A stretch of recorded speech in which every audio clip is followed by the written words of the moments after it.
Hey everybody, I'm Elise Wong and today I'm going to share with you a tutorial on how I did this gouache painting of waffles.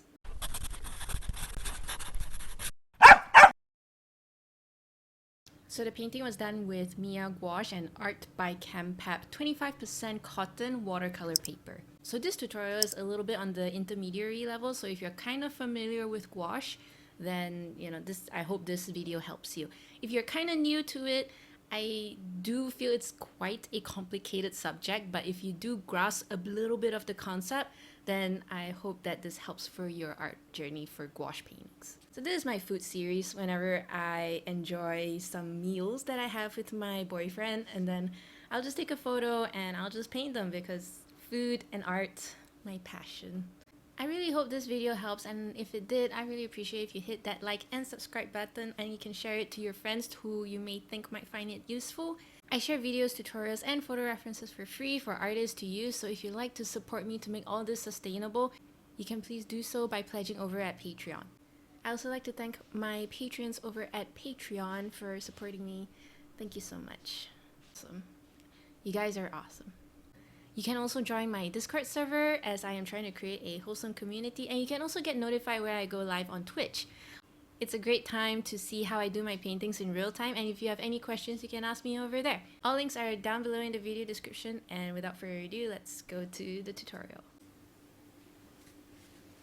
Today we are going to do gouache painting of waffles. So before I start, I'm just gonna let you guys know what materials are we gonna use. For the paper, I'm not looking for anything particular because I'm not using super absorbent paper. I don't plan on using wet on wet technique when I use this particular style for my paintings. So what I use is actually Arto by Campap, and it's 25% cotton hot press and 300 GSM. So again, when it comes to paper, I look for three things. One is I look for the percentage of cotton. The second one is whether it's hot press or cold press. And the third one is the thickness. Now, for cotton, the amount of cotton kind of determines how absorbent the paper will be. So for example, if I do want to do a wet on wet style, I would look for 100% cotton. This determines the performance of paper so much, it actually affects a lot. Like usually when it comes to sketching, I don't really care about what kind of paper I use, but when it comes to watercolor, I really pay attention to what kind of paper I'm getting. So 100% cotton will definitely be way more expensive. This on this case is going to be only 25% cotton. For hot press, so there is kind of a few. There were mainly is hot press and cold press. Can't remember what was the third one, but it's basically very heavily textured. Cold press is also a little bit more textured. Hot press is like a very smooth surface. Again, I like my paper smooth. I like my canvases smooth because I like details. I don't know. I guess I also the fact that I just like, it's just my preference that I like it to be hot press, to be smooth, so I can have more details without having those two thin gaps in between. So that's just a personal preference. Another one is the thickness. As I always feel the thicker the paper, it kind of gives me the illusion of its value. So I always like thick paper. I like them thick. Alright, so I usually go for 300 GSM when it comes to the thickness of the paper. For watercolor, it's actually very easy to find 300 GSM. Sketching paper, maybe not. It depends on your art store. Okay, so yeah, this is the paper I use. It's fairly easy to find. You can find them in quite a few art stores. Like Stickerific sells them, and Premier Art sells them as well. And it's very easy to find them. For paint, let me. Ooh, air. Disgusting. Okay. Okay, for the paint, we are going to use Mia. So this was given to me by a friend. It's actually a Chinese brand, and this is all gouache. So I didn't deal with gouache until she gave it to me, and then I experimented with it. I love it. so much. So ignore how messy it is. I'm a very messy worker. It comes with a swatch sheet, and I guess it's kind of good because, you know, with all the covers and everything, you can't really tell what color is which, and it's all dried up already. One thing I do like about gouache though is that you can reactivate it with colors, same like watercolors. So gouache is kind of like an opaque watercolor. It's kind of like the best of both worlds between acrylics and watercolor. So one thing I do like about this gouache is that you can always reactivate it with water, which I love so much. And it's also very easy to blend, which, you know, acrylics does not have. So it's kind of like, so these are like the watercolor properties. As for the acrylic properties, it's like opaque, so that's why it's kind of like the best between acrylics and watercolors. That's why I love it so much. So it's kind of opaque, and actually I will just show you what I mean by opaque.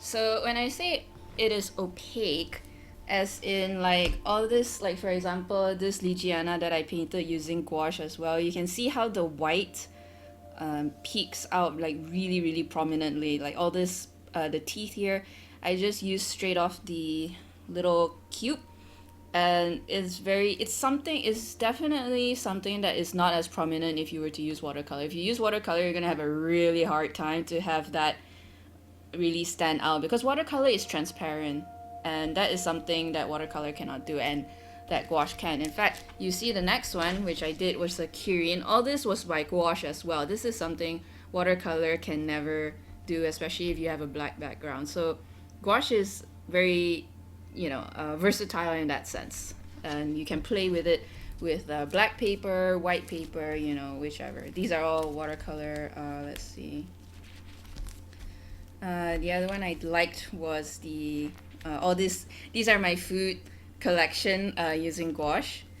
There's one that I did, the ratalos, that I really liked. Yeah, so this is entirely black as well, and then we used gouache for this, and you can see it kind of the way it's, if you use it, these are the kind of things that you can do with gouache. So I like it. I'm actually very happy with it. Yeah, so that's the thing you can do with gouache. Now when you open these, it's actually like a nice, it looks like jelly containers. So when you open it, it has that nice consistency. And you know, if you're like me and you so lazy to like spray it with water every now and then, it's gonna look cracked up like this. So I keep a spray bottle handy here and just spray it whenever I need the color. There are some that are actually unopened because I don't actually use all the paints. So whenever I need a particular color, I will just refer to the swatch sheet. And I think that's why I like this a lot, because of the variety of colors that is available. I often don't even mix, well, I don't even need to mix my colors, because there's just so many colors, so many shades of, you know, of every spectrum of the rainbow. And to me, it's a blessing, because if you've seen my other paintings, I will always say, for acrylics especially, I only buy what I need, because paints are expensive, guys, and I always mix it up. I always buy the primary colors that I can live with and just mix it all up. Whereas for this set, it comes in so many different varieties that, you know, I never had to think twice about it. So that saves me a lot of time, saves me a lot of workload, and a lot of thinking about what's the ratio of this color and that color to mix, blah blah blah blah blah, you know, etc etc.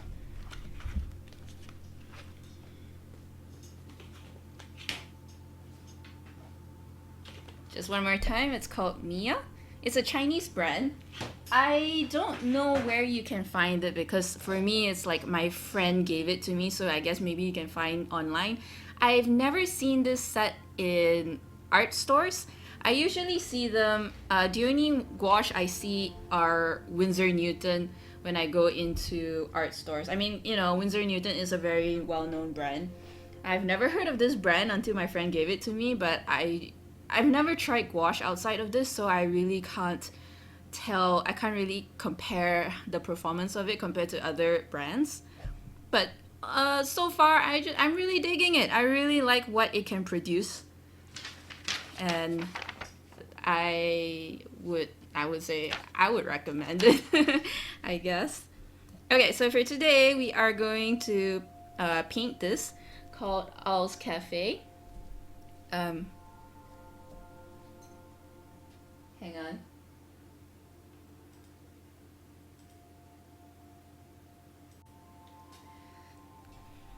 For today we are going to do waffles, and I love waffles. This one is going to be like waffles covered with strawberry, with banana slices, some almond flakes, and blueberries, and a little scoop of ice cream on top. The ice cream is Earl Grey, if I remember correctly. So this is from Owl's Cafe, and I love my waffles, guys. I love my waffles. I love my pancakes. I love it all. So what I usually do is that I have tracing paper.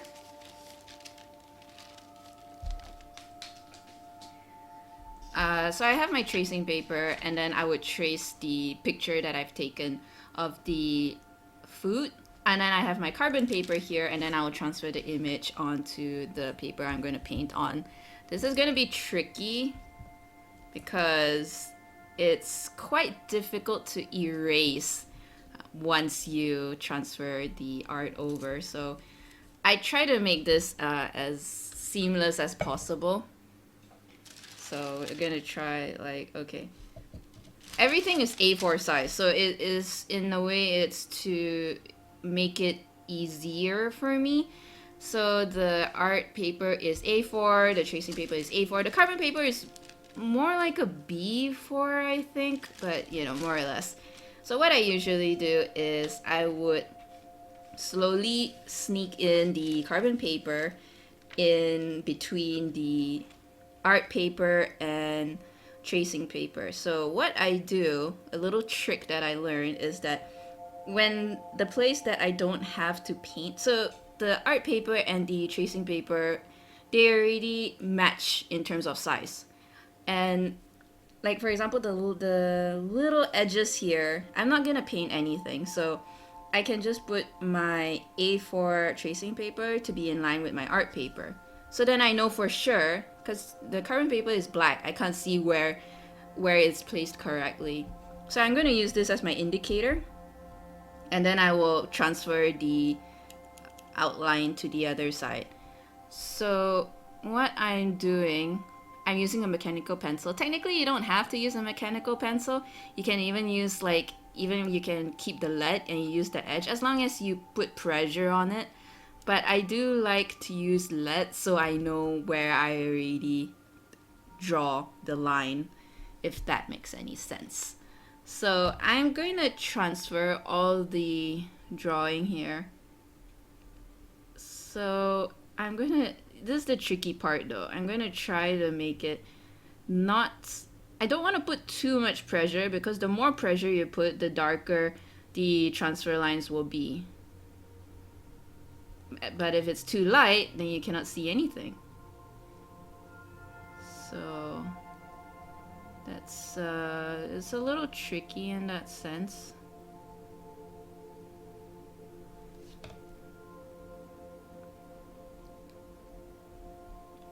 But then after we transfer it out, I'm also going to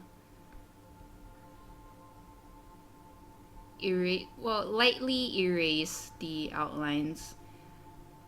If we are working in watercolors, I would be more, I feel more encouraged to erase the lines lightly, because watercolor, again, as I said, is transparent. So I do not want the outlines to peek out of my watercolor painting. But for gouache, because it's opaque, you can use the white paint, for example, to get away with it, to paint white on top. And then you can just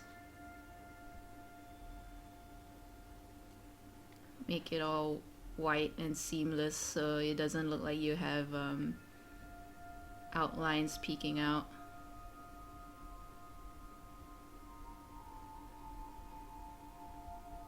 I really like the logo of this place. It's super cute. A little female owl, a little male owl going on a date, eating waffles. So if I go to places and I like the food, I would paint them. I would Google their logo and just put it in as well, because I don't know, it's kind of like a little journal of mine, just to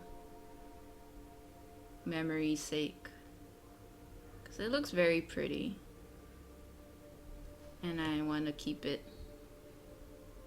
in my memories.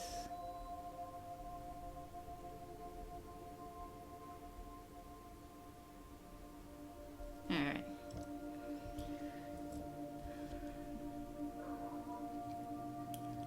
This is going to take a while for sure.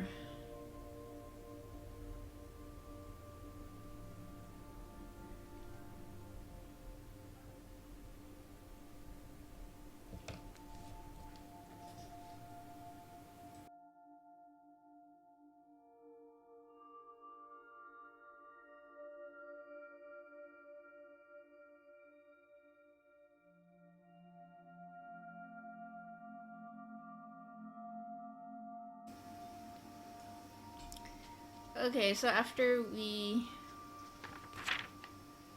This is always the part that gets me nervous. Dang dang! Okay, it came out really nice. There you go. So you can see all the lines have been transferred.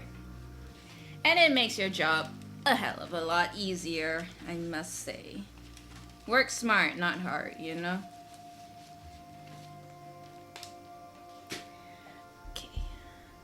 Guess you can roughly see it.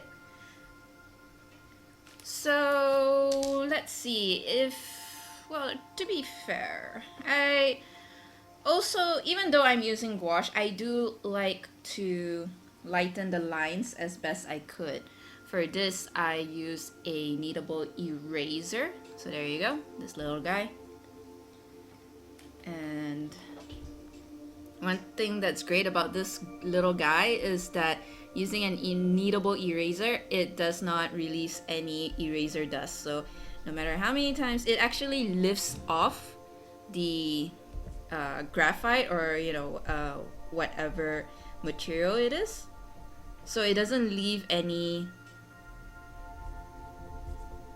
eraser dust behind. So that is really, really good. It's really neat. And I like that it's kneadable, so you can just like roll across the paper like that. So you can see sometimes the carbon kind of lifts. It's quite hard to erase carbon.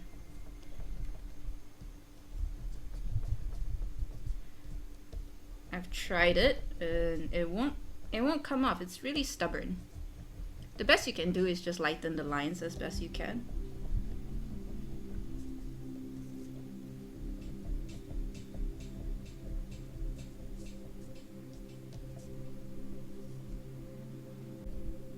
So I like to lighten the lines so whenever I paint them, it would look a little bit lighter. So it won't look so obvious that you have pencil lines in there. I don't quite like it for my works. So I like to keep it very, I guess, a little bit more on the realism side without any outlines sometimes.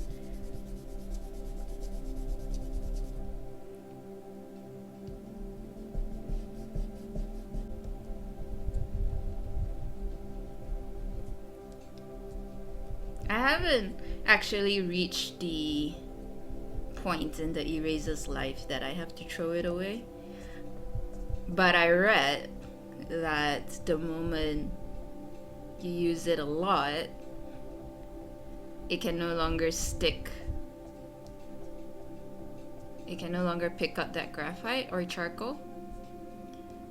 And in fact, if it's no longer of use, it'll end up smearing everything around. So that's when you know it's time to get a new one. Okay, so there you go. Now you got your outline complete. You have to start on painting it. Let's see, I think we should do the waffles first, I think.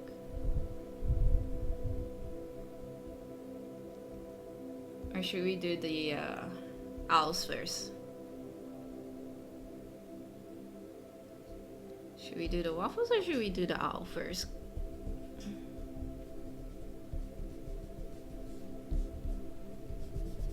Okay, we will do owls first.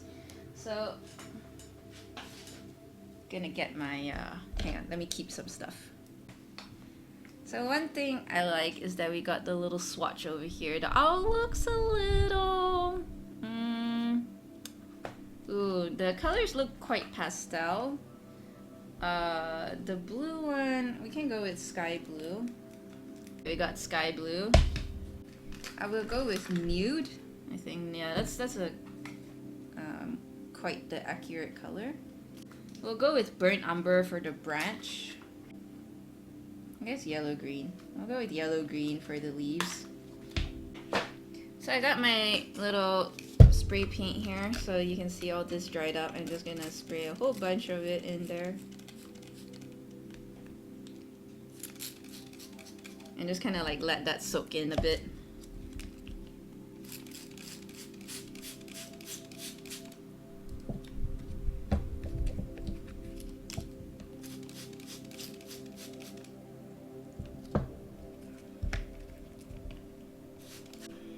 Brushes I'm gonna use, we got the detailed brush, we got the line brush. I will use a bigger brush. Not that big, but fairly bigger. So I like to wet the area first. This one, the sections for the owl here is actually supposed to be white outline, but you know, I don't, because I don't mind using mixed media, so I don't mind going over it with a white pen, or you know, I also can do that with a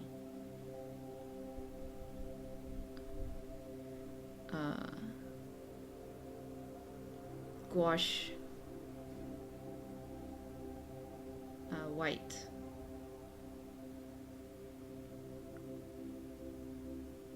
So I'll use a smaller brush. We're gonna use that nude color. Look at that. I like this color. It looks pretty pink. Pretty pink.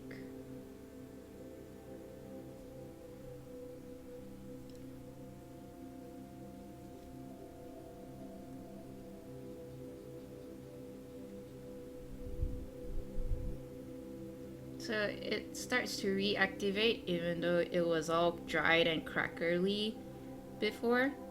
And you just add in some water and it's already taking shape, melted form.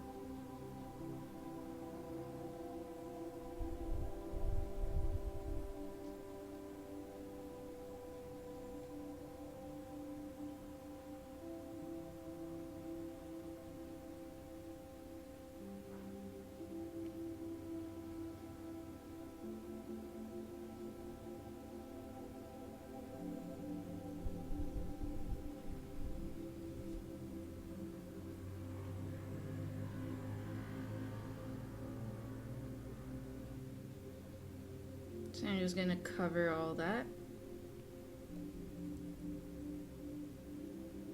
and do the little head here.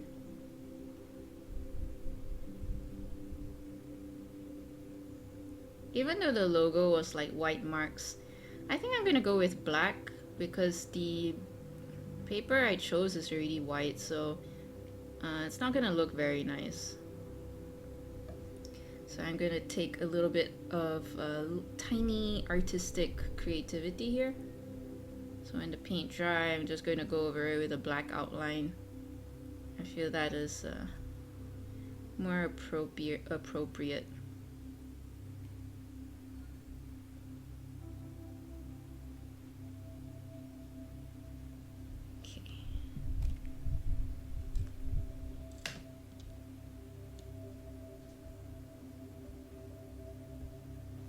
So her whole head is peach, and her face is white though. Okay. The next one is we're gonna do the male. The male one's really cute. He has like a little bow tie. Bow ties are so adorable. Okay, same thing. I'm just going to prep the area by wetting the area first. Oh no. There's like old paint in there. So I'm gonna wet the area and prep it so when I put paint, it will flow very smoothly.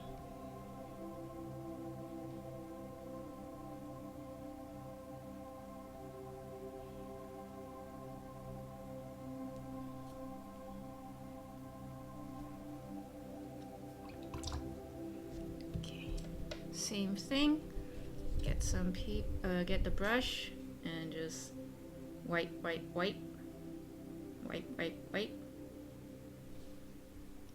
and then just paint all over.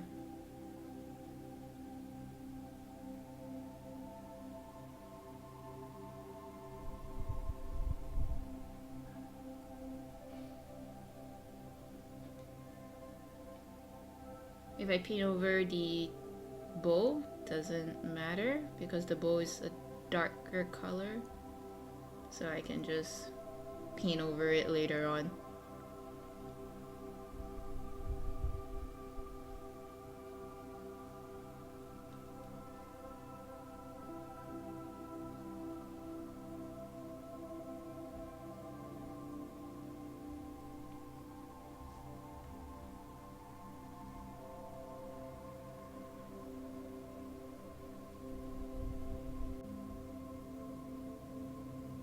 So the same thing, the face is white, so I'm going to try and avoid that area.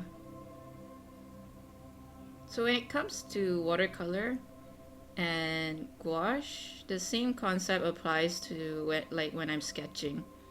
If the area is white, preferably I'm not going to touch that at all, because I like to have the white of the paper to be the one that's going to be representing white, because it's already very white and I don't want to have to use watercolor for that. So I'm going to try my best to avoid that area as possible. Mistakes happen, and there are times where I also have to go over, like I accidentally paint the part that was supposed to be white. Like maybe like the paint overrun and then it went overboard. Things happen, and well, just gotta roll with the punches. And then one thing I like about art though, it's also very problem solving. If you ever make a mistake, you have to figure out what to do to correct it. So when the time comes, you'll have to learn how to figure the problems out. But it's fine. Like for example, white area, you can use like a wet brush and try to lift off as much paint as you can, since watercolor and gouache can be reactivated with water. So that is one way to deal with it. Others would probably have to use maybe acrylics because it is very opaque.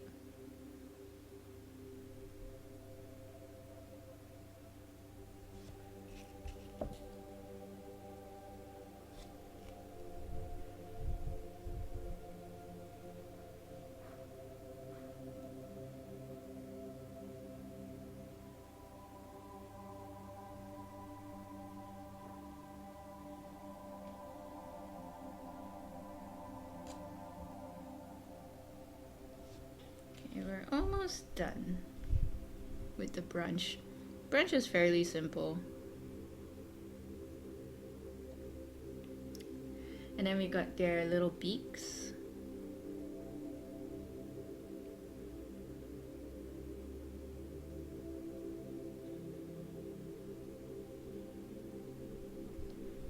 His little beak. I don't want to touch his bow tie yet because the surrounding area is wet. If I accidentally go over that with paint and it touched the wet areas, the brown can actually spread. So I will wait for it to dry and we'll carry on.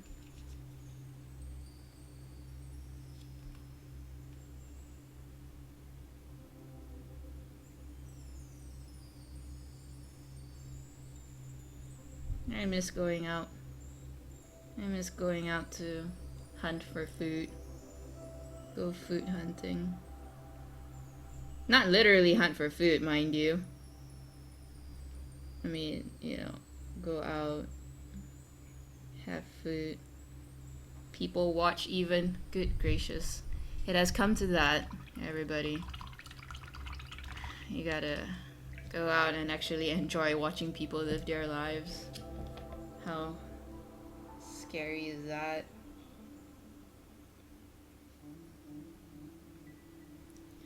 Okay, for the leaves, it's fairly simple. It's just like, just one little dot, one little dot, one little dot, one little dot.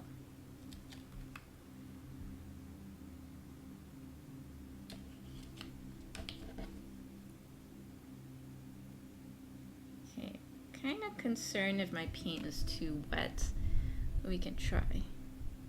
Like one little dot, one little dot, one little dot, one little dot.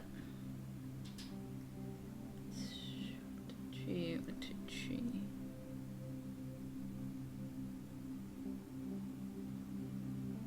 Okay. Yep.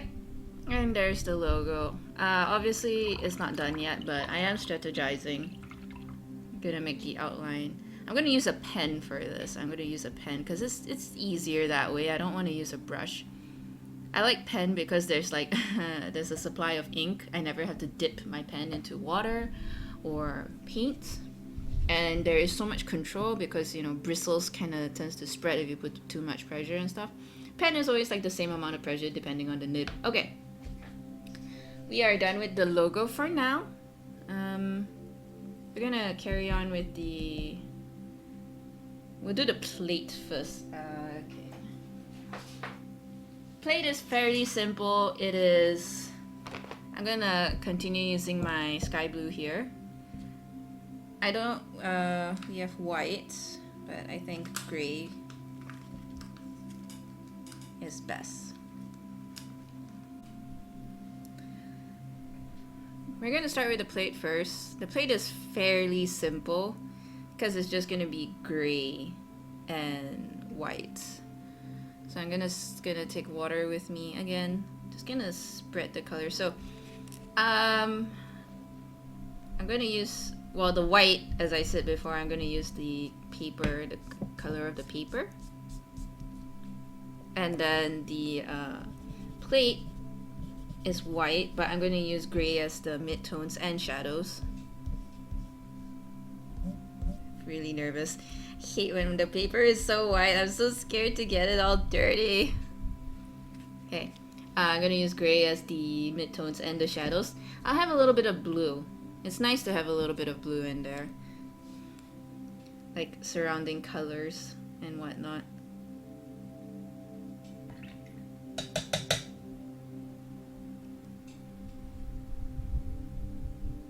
Ooh, there is a little bit of orange in there. That would look nice as well. A little bit of orange.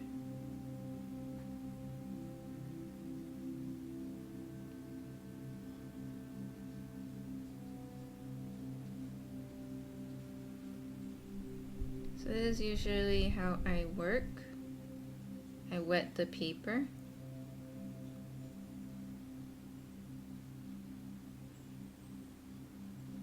It also gives like a nice blend to it. I'll show you guys what I mean later.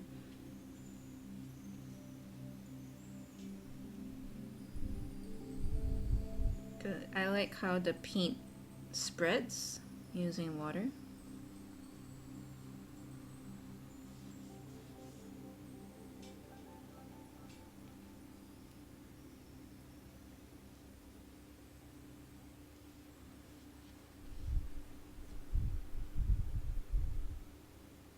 Okay. Wait, get some orange.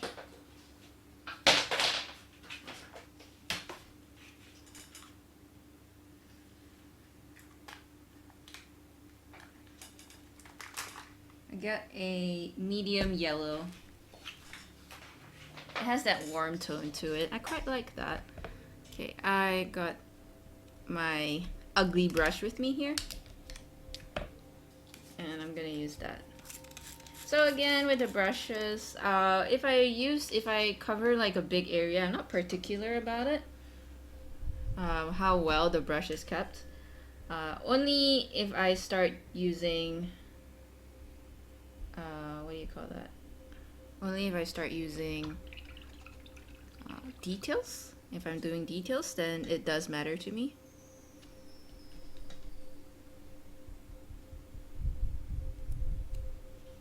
So from here, can see, I like how once you wet the area, this is how the paint spreads around. This called the wet on wet technique. But with 25% cotton, it's not going to spread around like super crazy or super. It's not very absorbent if you were to use 100% cotton. If you use 100% cotton, it's going to spread around even more because it absorbs more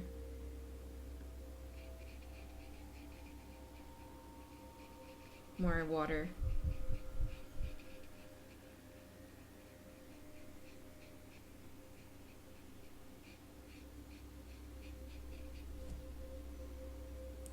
So if I want to transition, for example, over here,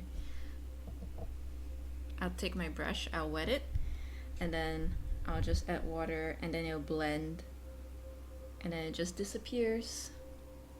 It's slowly, like a gradient, it will like disappear into nothingness. Well, not nothingness, into the whites, but you get my drift.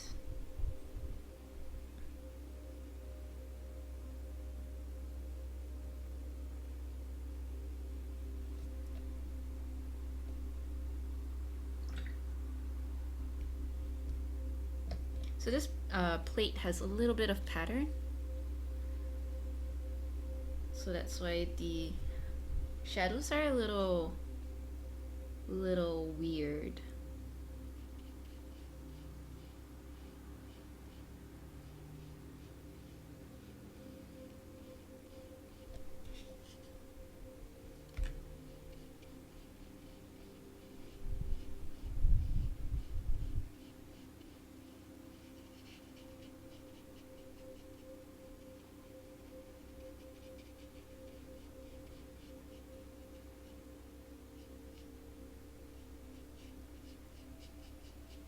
Okay, then I'm gonna do the same thing. Get a wet brush here towards the edge. I'm just gonna spread the paint around and make that disappear. So the edges look very soft and they just go away very quietly as compared to the hard edges.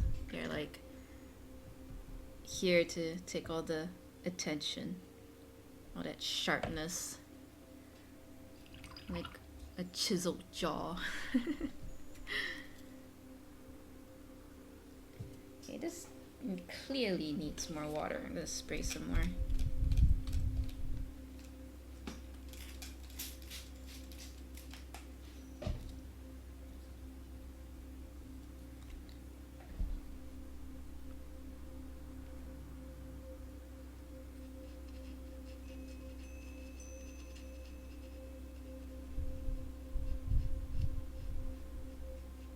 So I'm following my reference photo.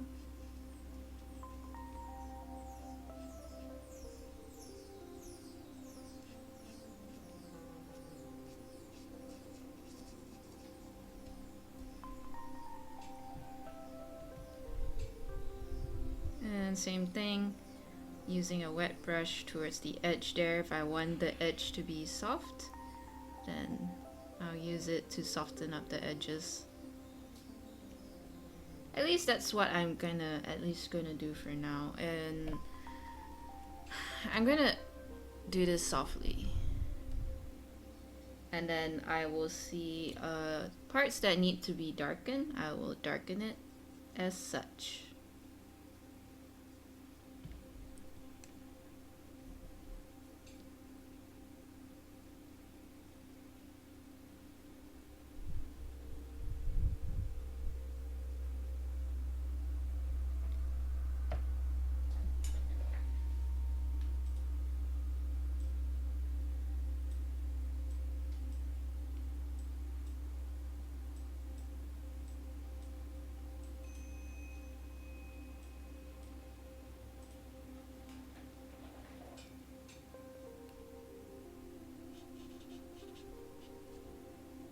I guess the all the paper kind of dried out.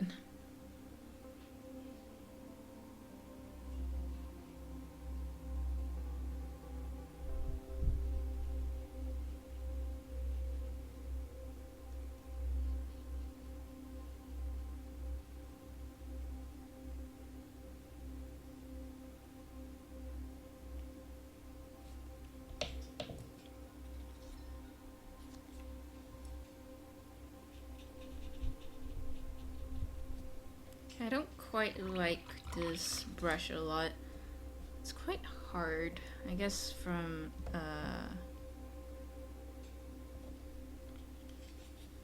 old paint on it. So I'm gonna use my current brush and just kind of do the same thing.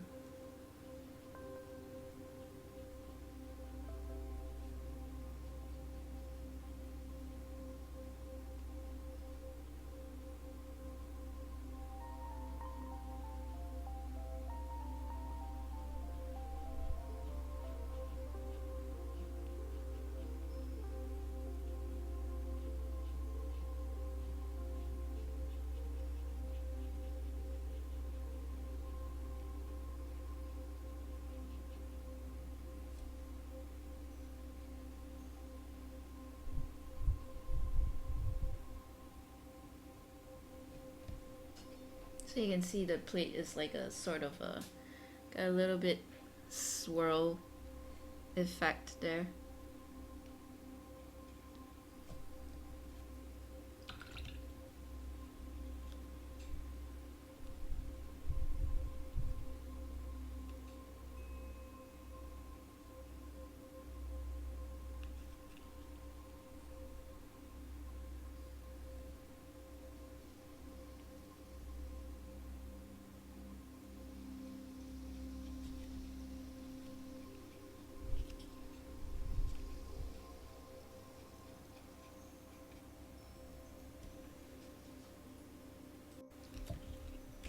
So I'm going to use, oh dear, this is so cracked.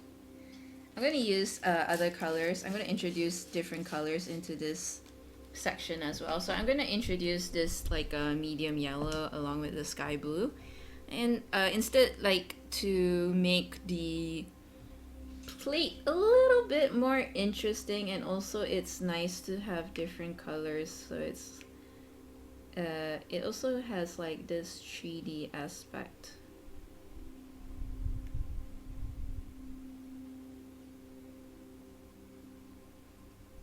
So like you can tell like the direction of light, and the light source can be a little orangey from the coming from the left, and the light source that will look a little blue will be coming from the right. So the orange can be artificial lights coming from inside the cafe, whereas the blue can be the sky that is reflected off from the outside of the cafe. So it gives like a little bit of a sense of place. So it would look a little bit more interesting instead of just, oh, it's just gray and white.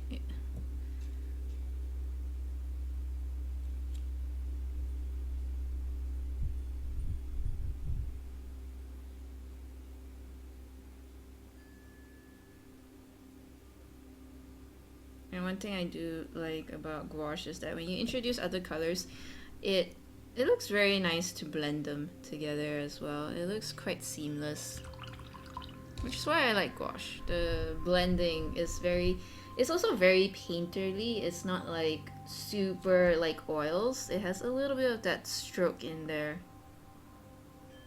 A little bit of that painterly feeling, which you can do with oils as well, but you can also blend it really nice with oils.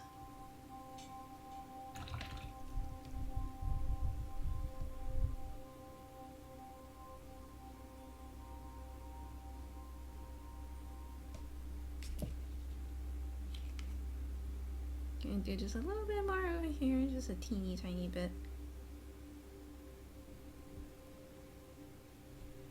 I'm gonna add a little bit more orange here. I think a little bit more orange here would be nice. I wouldn't mind going out and have waffles right now, believe me. I miss going out. Did I say that already? It's getting to me, guys.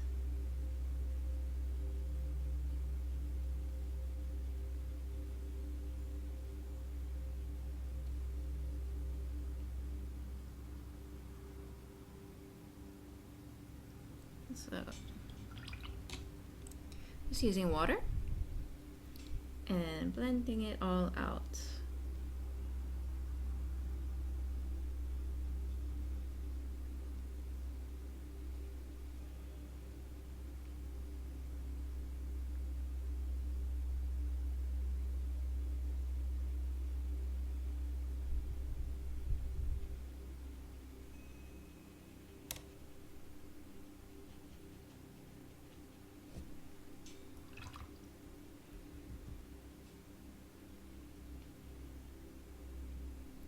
Then for the blue, actually I'm gonna go back to the gray just a little bit. Gonna touch up some spots, make them a little darker, so now I can kind of gauge how dark I want certain areas to be. In fact, I feel like this gray is probably not cutting it. I would probably have to use a little bit of black. And then over here, I can feel like add in gray over here.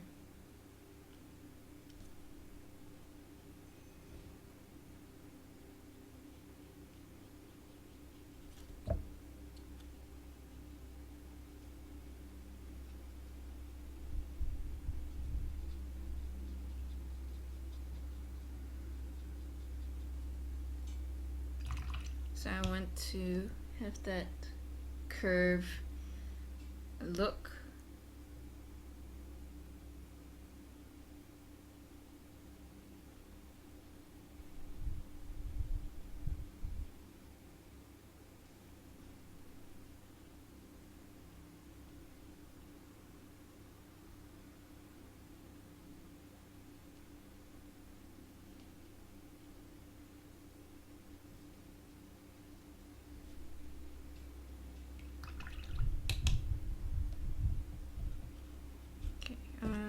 And get a little bit of that sky blue.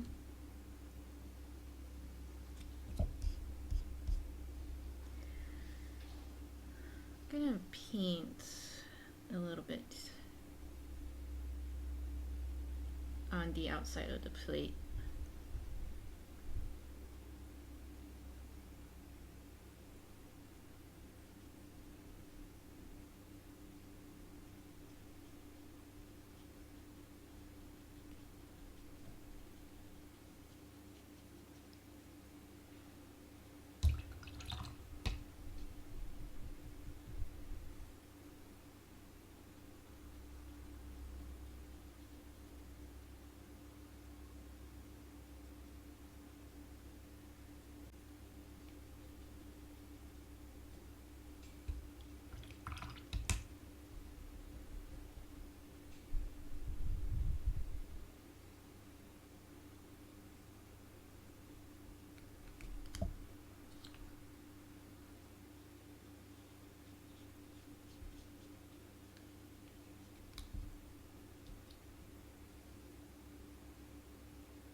Okay.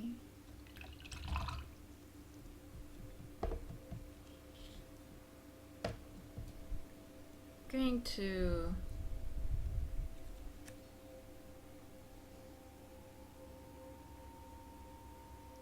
wet the below side of the plate as well. I want to create a shadow.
And same thing at the edges of the paint here.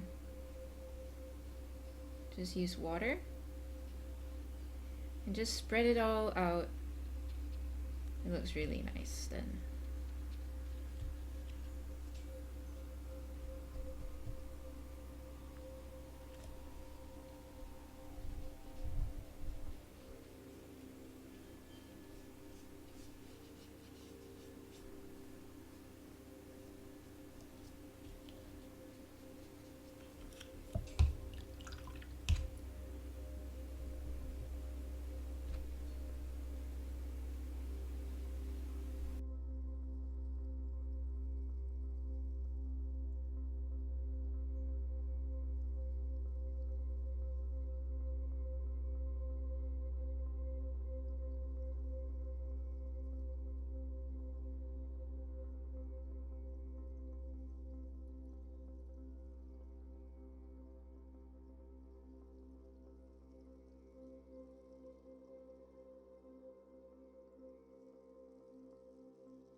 Okay, for this one, I'm gonna use a teeny tiny brush because we're gonna do the little bow tie. I don't think I am comfortable using the bigger brush just in case my hands get too shaky and then I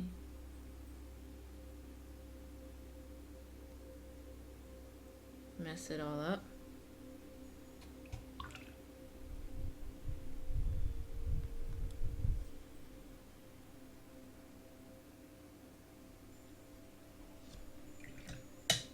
Okay, for this one, I'm gonna use a pen to do the calligraphy part at least. I am going to use a uni pen. Uni pen is pretty cool. You can get them in any stationery store. It doesn't have to be an art store. And it's waterproof, so I like this pen a lot. You can just like just the local stationery store down the street. You can find it for sure. So this is 0.3. I only have 0.3 and 0.1.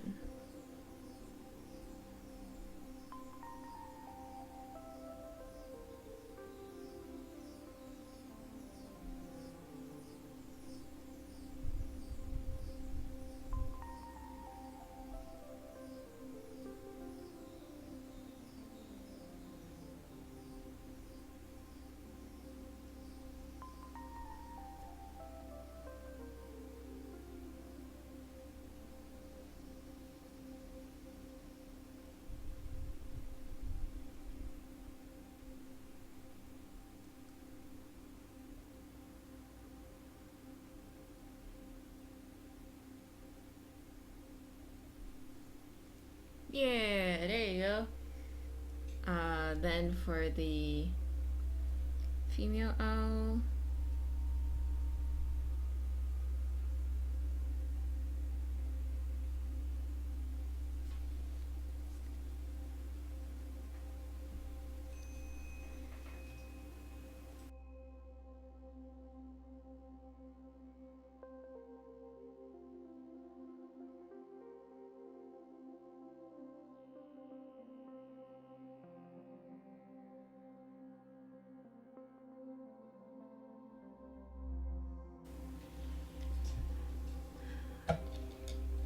okay, I'm gonna do again. It's always the same concept. I'm just gonna wet the area.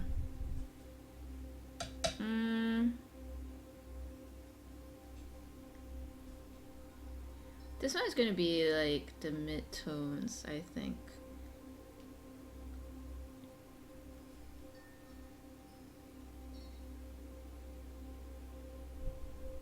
Ooh, this will be tricky. There's like powdered sugar as well.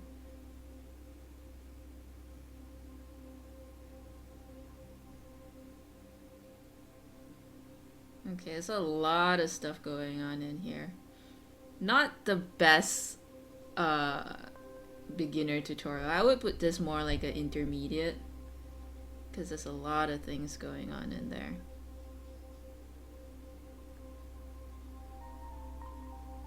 Okay, we'll start with this little section here first. Okay.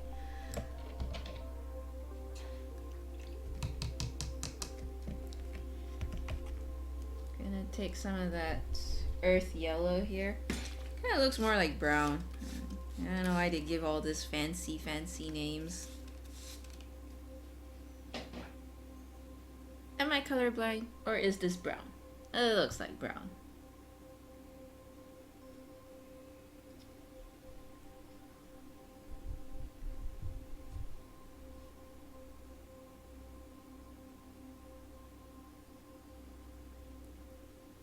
Just gonna paint here. Over here is gonna be in shadow because of this side of the waffle that's protruding out.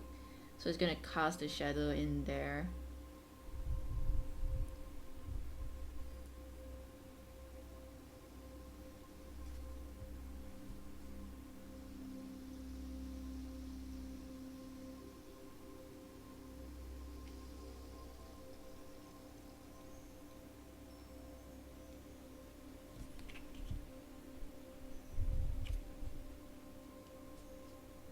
Gonna go a little thicker, a little darker at the bottom here.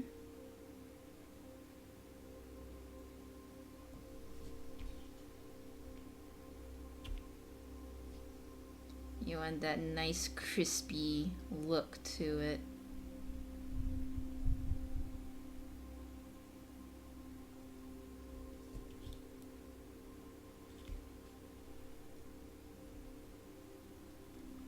You're gonna have a little bit of burnt umber.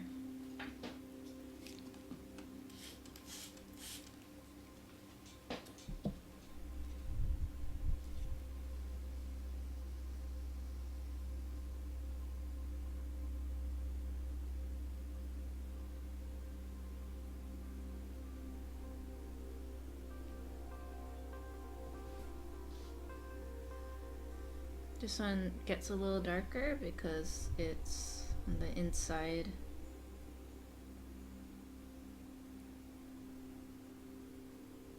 I'm going quite lightly here because I'm feeling a little nervous.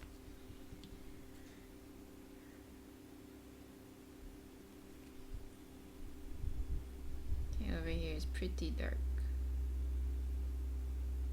So I let that cast a shadow over here. Same here.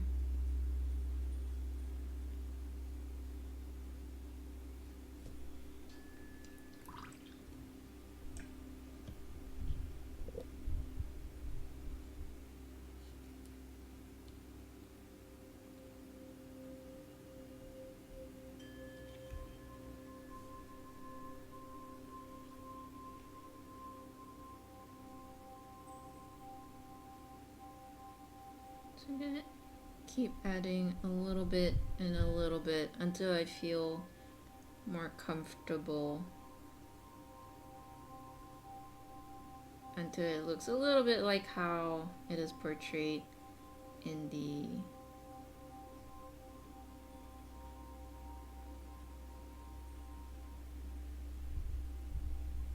reference photo.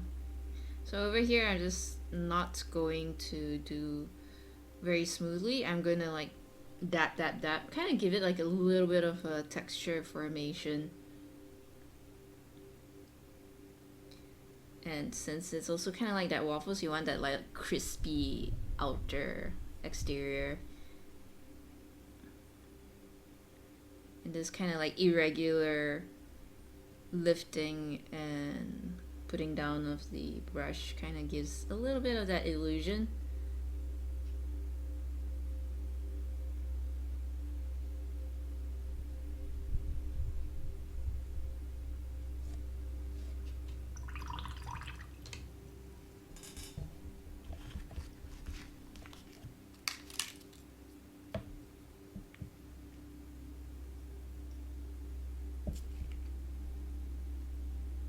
And a little bit of yellow here because of that crack, so you can see a little bit of that inner dough color. I'm gonna look for a different brown.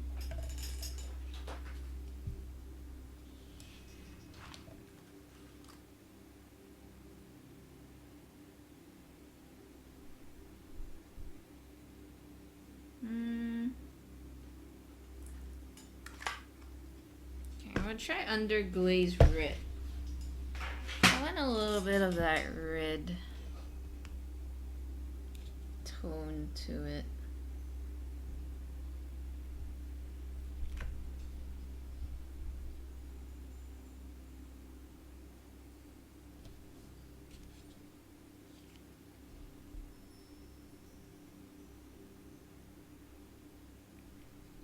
Okay, so I'm gonna move my hand in a very irregular pattern again. So I don't want it to look too perfect. I want it to look a little craggly and all that.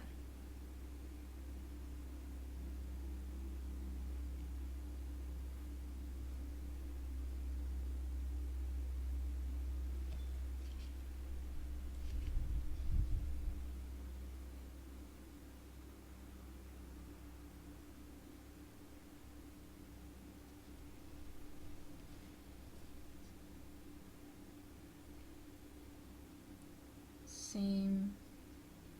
So this is what we're gonna do for the entire waffle. Just gonna block in the colors, blend it, and then after that add a little bit of texture by, you know, doing the squiggly lines.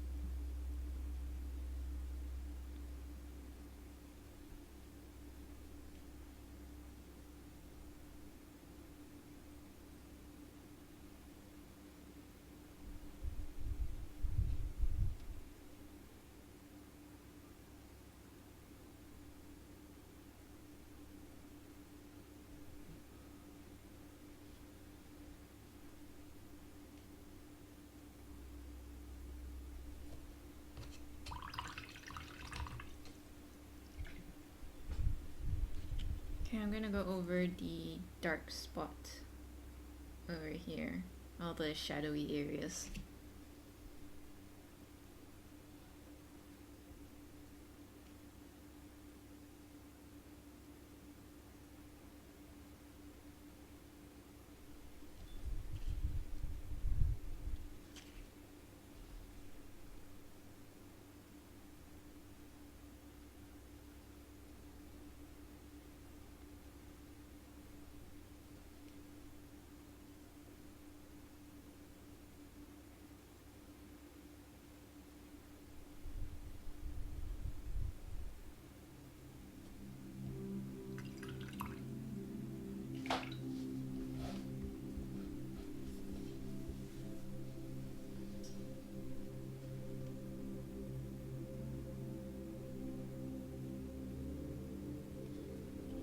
probably need more dark in this area.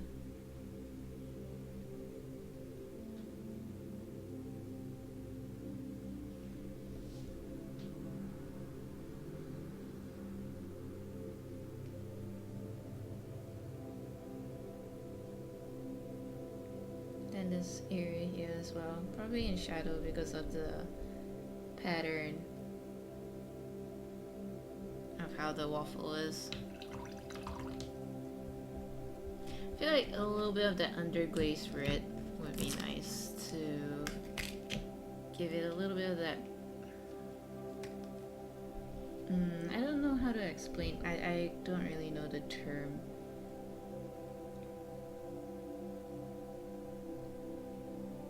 Like how you put your hand up in the light.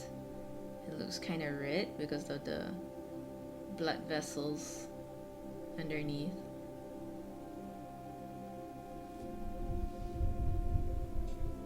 It's like that sort of a light refracting in the object itself.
So kind of like, there is like sprinkled sugar in there as well.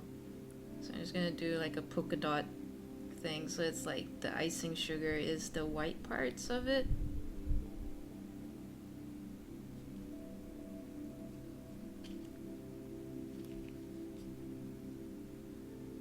And because it's so, it's like the wet area.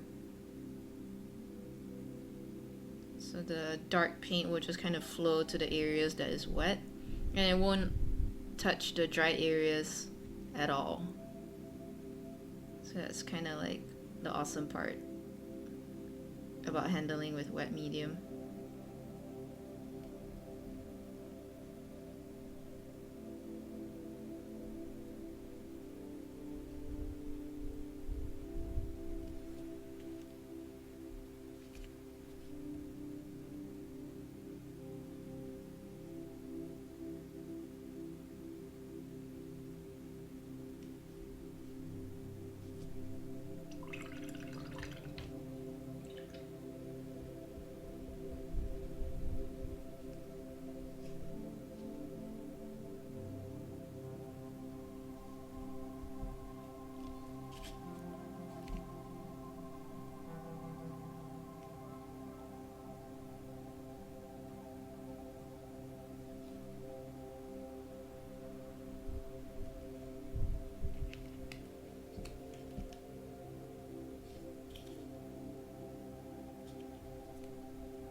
It's a really dark blueberry. I'm gonna go with Prussian blue. Now the blueberry, there really isn't much to it. because it's so deep in the waffles that it's just don't really have to do much. So we're just coloring it, and there's like just a tiny bit of sprinkled sugar.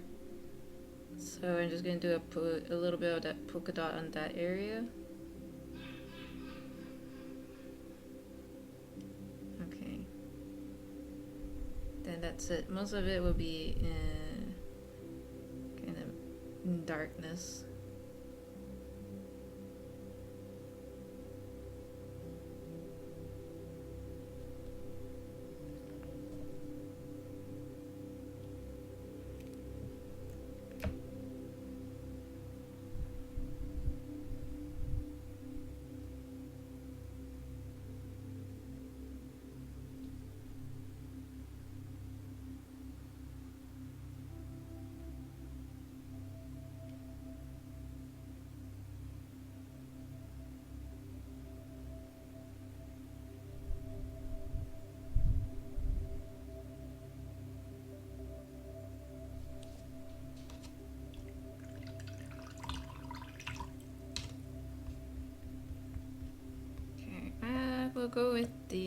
We're gonna go with the other side.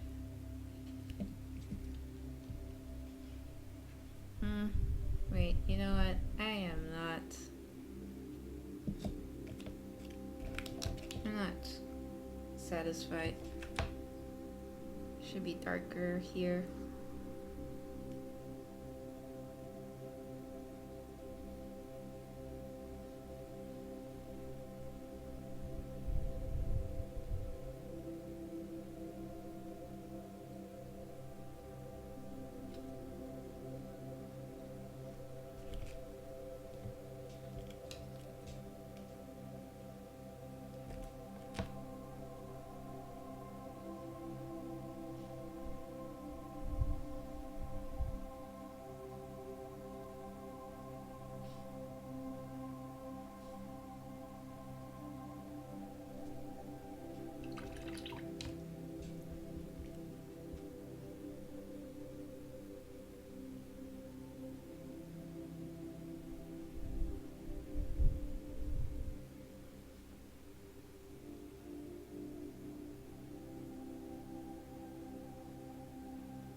Okay, for this one, I think we're gonna start with the strawberry, and I'm going to wet the area using a wet brush. But I'm going to do like little, I'm not going to like wet the entire thing. I'm just going to put like little dots here and there, because I want like a little bit of the icing sugar to see through. So I'm going to use a little bit of dark red. Ah! Wet brush! Okay. Gonna dry a little bit of that on my cloth. Okay, I'm just gonna dab here and dab there.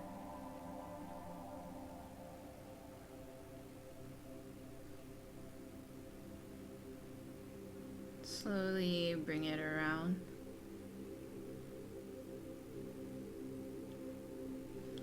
Alright, I do want a little bit of brightness, so I'm going to use a different gradient of red, like a brighter red.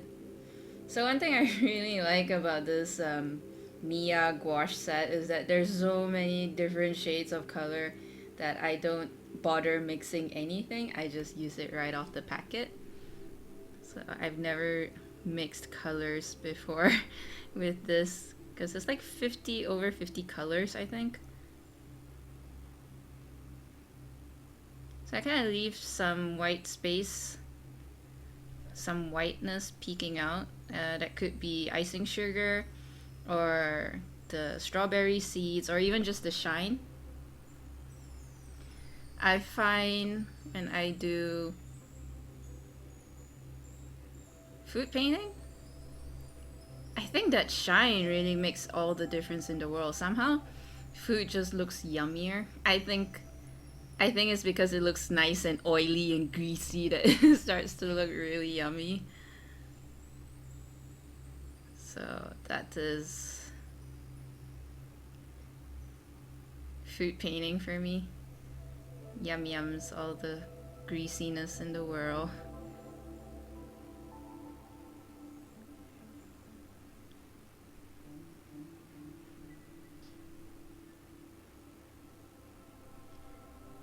There's also like, oh man, I guess some grated cheese over some of it. There's some grated cheese over the waffles. I don't know if I want to incorporate that. It's looking a little too, like, I don't really like it because there's so many of them. It's so in the way. I don't like it. I think I will forgo the grated cheese, I guess.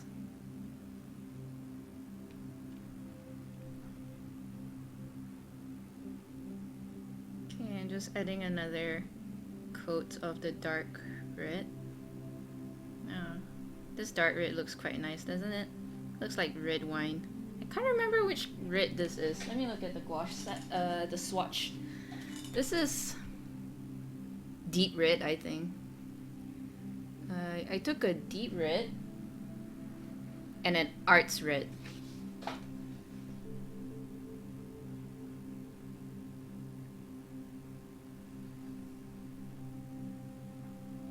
So there's like little flakes of almond slices as well as grated cheese. I really don't know if I want to incorporate that. There's so many tiny flecks of them that is just kind of annoying to deal with. So I'm still considering it at the moment.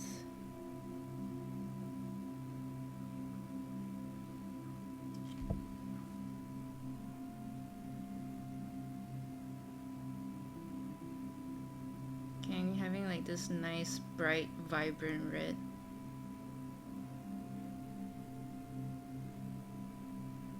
I do like gouache because the blending is like very seamless, I think.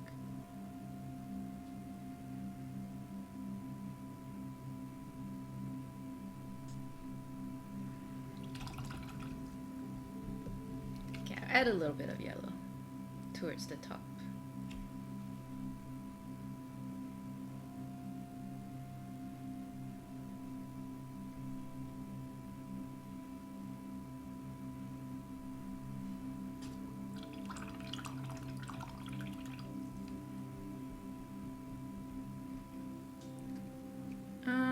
guess for added darkness, I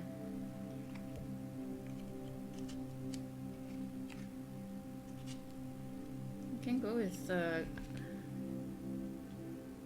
underglaze red.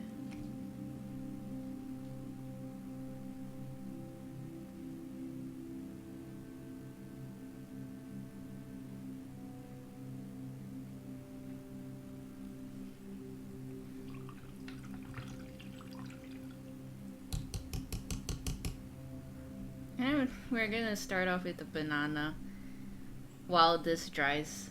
Let's see. When you look at the swatch here, currently I got medium yellow. I'm gonna go with yellow cream. Okay. So usually when I paint this, I get a ton of colors on my desk.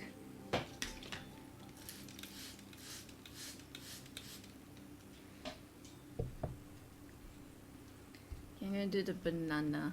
The banana. Banana.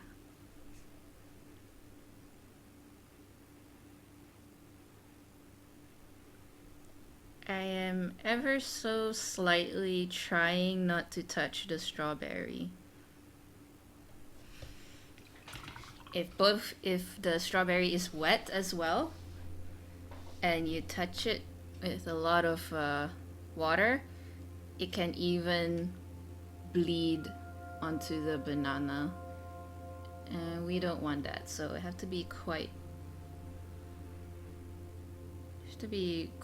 careful with something like that, especially with watercolors as well.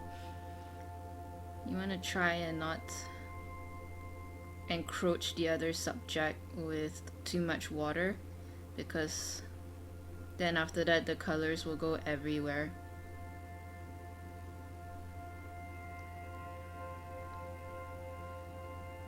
So I can always go over it with darker spots later on. I can always like come back to it when everything dries out.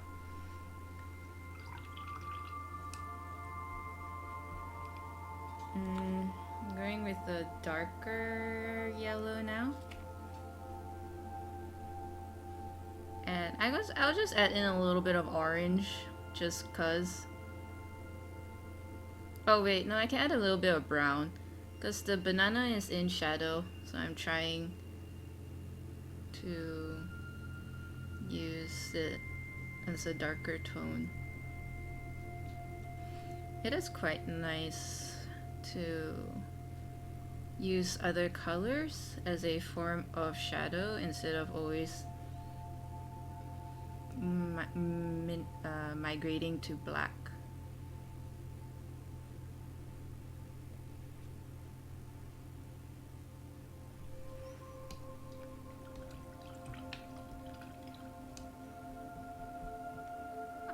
I'll start with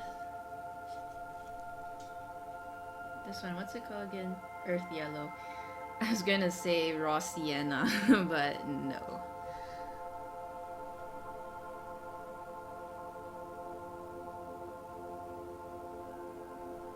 So I'm not sure if you can see, but it's like the tiniest gap that I'm not touching the strawberry. At least I'm trying not to. So the banana looks quite smooth in the photo, but I'm just gonna take my little brush and I'm just going to make little texture in them.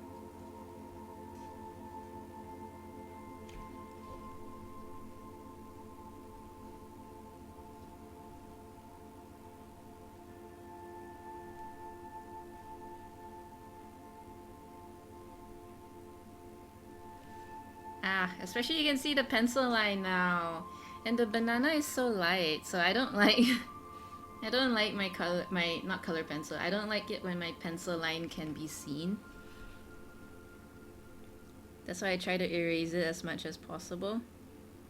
If not, I'll try to cover up with as much paint as I can. Hashtag, let's cheat this, guys.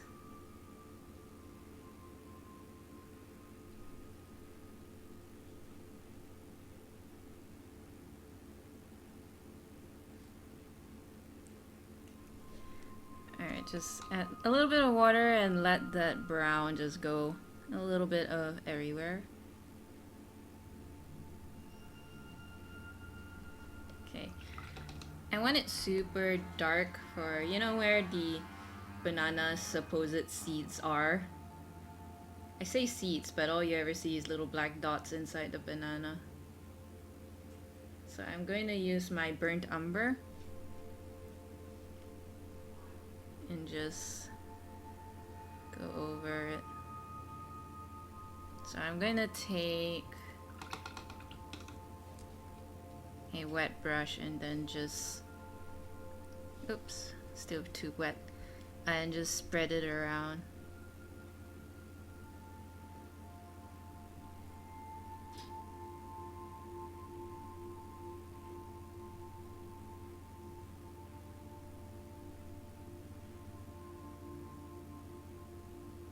Just like that. I may perhaps make it darker depending on how this painting will go. For now, I'm just gonna leave it as that. There's like this section here that is completely in darkness, so I'll just use black for that because it's like underneath the ice cream and everything. But for now, I'm just going to just go over the other items first. I just want to make sure I got the placement of everything. Even though I do have my outlines out, but like color wise, just want to make sure I get everything down. Because, you know, once you lay down black, especially when we're talking about watercolor and gouache, it's quite hard to fix the problem because black is such a strong color. And I think even though, like for gouache, even though it's kind of opaque, you can put white on top, but it's never the same anymore. You'll have a tougher time with watercolor. Watercolor is transparent. But if you're dealing with acrylics, sure, no problem. I always start with acrylics is like a different tone because with acrylics, my work flow is that I use dark at the very bottom, then only I use lighter colors to stack it on top. Because acrylic is super opaque, you can just put whatever you want. You want to put white on top of black? Sure, no problem. Okay, I'm going to take a little bit of burnt umber. This is the little slice of almond here. And just add that in. Put a little bit of underglaze red there.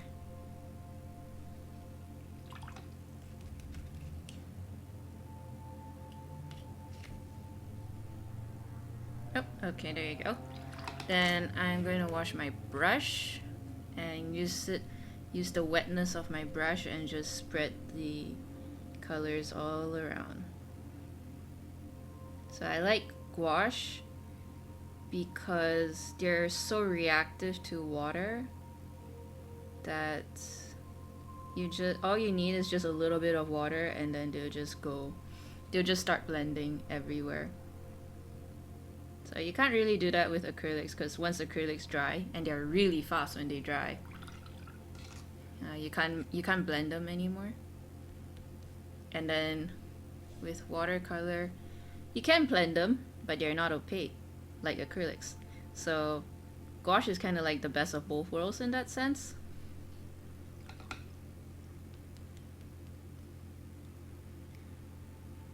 Okay. There's supposed to be a little almond slice here coupled with some grated cheese. I wasn't really concentrating and I painted the whole area red. Nah.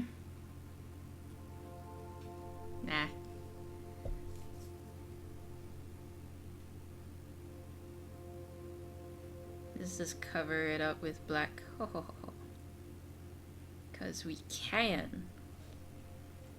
Alright, I'm gonna add... I did add a little bit of black to that area. Because I want the red to be a little darker. So I'm using my wet brush now to spread that black around. To have a darker tone in that area.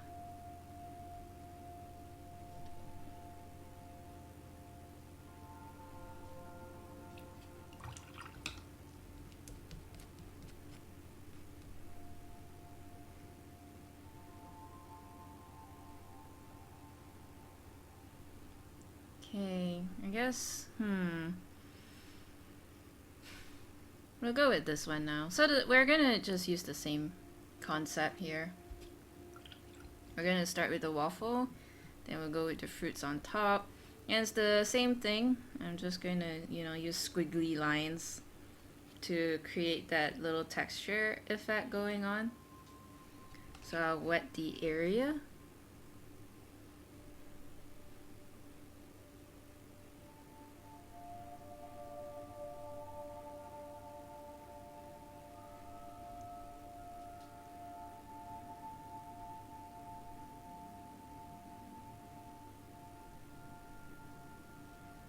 And the bottom too.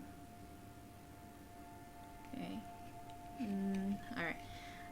Usually for my process for gouache, sorry, hit the mic. For the gouache and watercolor, I always go with light first.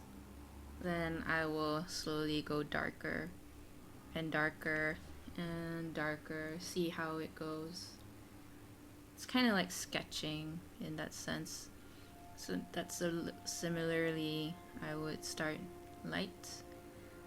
And I feel like if it could use a little bit more contrast, then I'll start making it darker and darker and darker.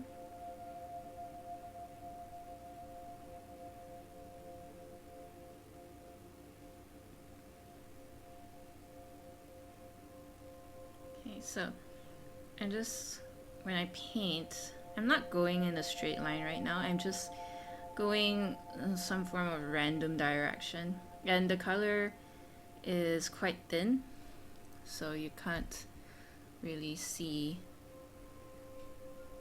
much of it. It's like very light. So I'm just going like in random directions. There's some space that I don't paint as well. Sometimes I'll take like I look at my reference photo and I don't follow it to the T. I'll just like, if I feel like, I could use a little bit of that. I'm not gonna paint this color here. Yeah, I'll just use it as a guide. But I will take liberty in that sense.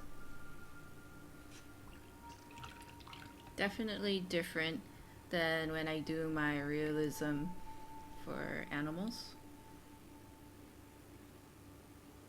It's more of a loose style.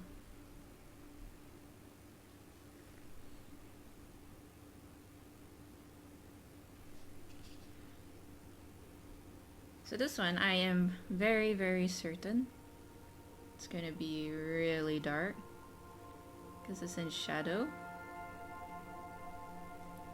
So if I'm confident enough, I'll put it here. If I'm very confident about where the shadow will go and I want to make it really dark, I plant it there first. It's like a good yardstick of how dark I want it to go and everything in between later on. So it's like, okay, I know how bright the highlights are, and then I know how dark is the shadow, and then I'm like, okay, I can gauge how much contrast I want.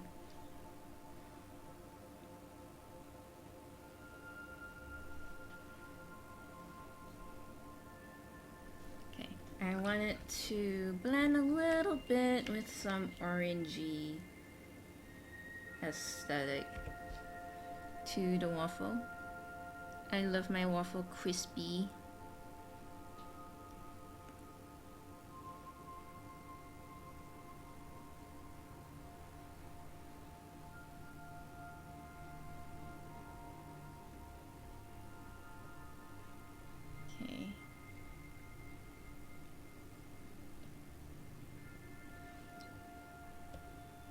Same thing here.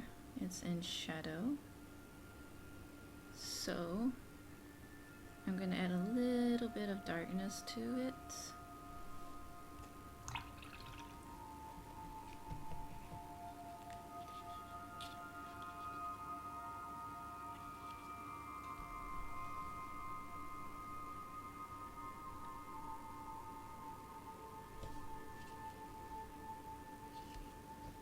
Okay, just add a little bit here.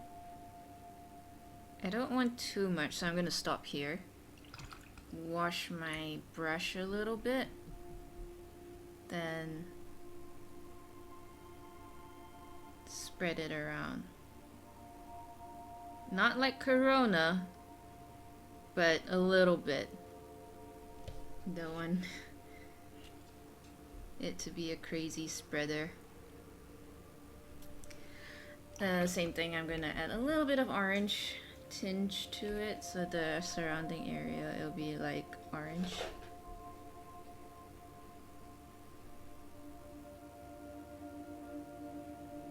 Okay.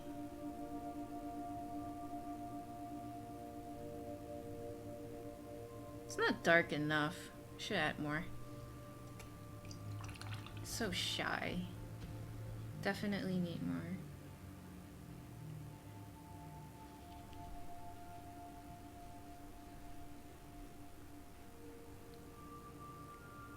Just adding a little bit more shadow.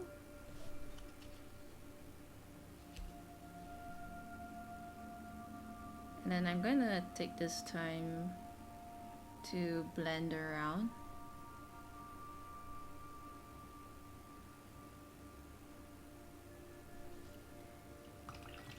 Okay, I'm gonna go a little bit more with that earth yellow. I guess I want it darker. Still looking pretty bright there.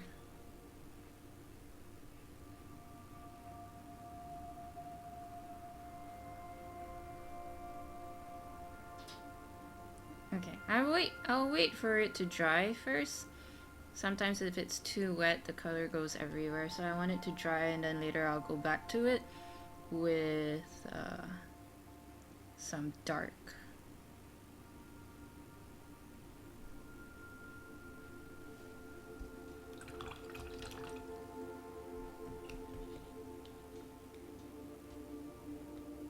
So I'm kind of liking the orange.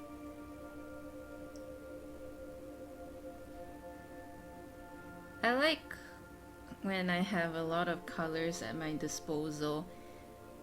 I do like to experiment with the different color availability to the subject. I guess I don't do that much for my other pieces.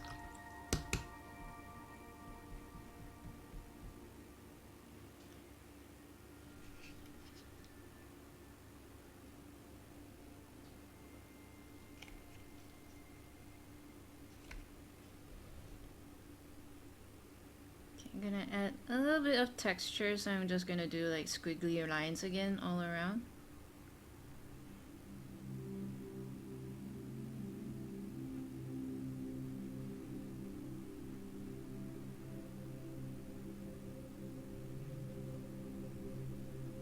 Bring some over here.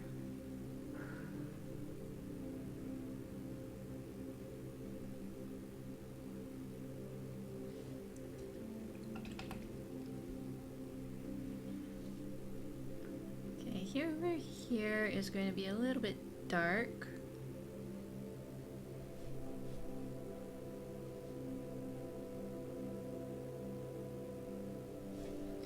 And I'll add a little bit more of that earth yellow in there, coupled with some burnt sienna, because it is kind of like a bowl right now, so it's gonna be some shadows in there.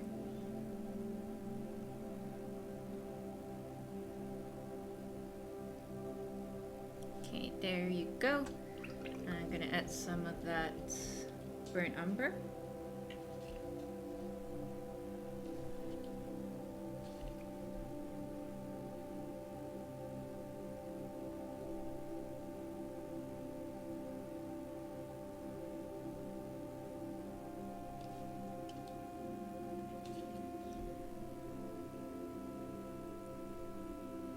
I guess like in between the transitioning, I will choose a little bit of the underglaze red to mix it up a bit.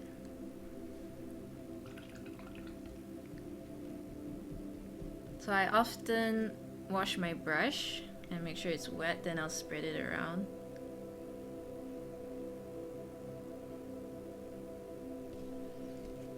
I do feel I should add a little bit of that earth yellow. Okay.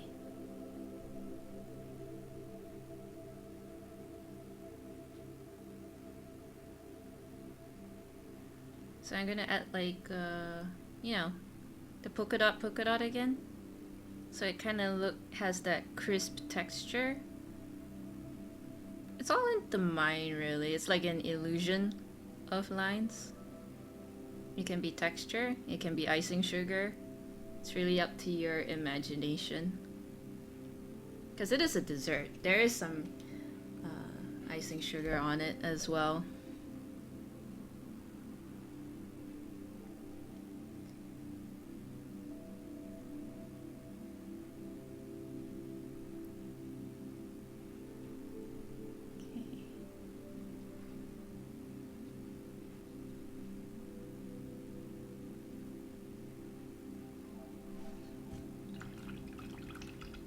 This part here is bugging me. I'm going to do an outline for the burnt umber because the design of this waffle is a little weird. It looks like a flower, and then there's like some sort of connecting thin waffle crisp to it, connecting each petal.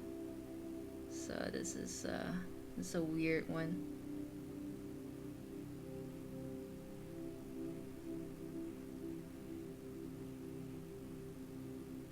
Yeah, there you go.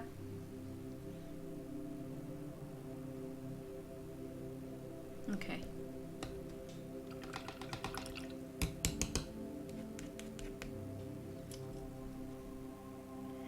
Gonna add a little bit more of that burnt umber. Now that that area is already dry, I'm gonna add a little bit more. It will still reactivate the paint that's already dry underneath, but not as much as long as we continue adding more paint on it. I think we're good. We are good. Okay. I do like the transitioning with underglaze red. I keep forgetting what is that term. God, I forgot it.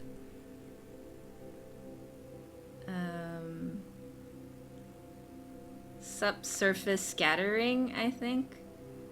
So that's what I want for the underglaze red. Like, you know how you look at your hands and you can see it's like some sort of skin tone, but then when you lift it up against the light, you can see it looks a little red because of all the blood vessels that are in between this epidermis and all that.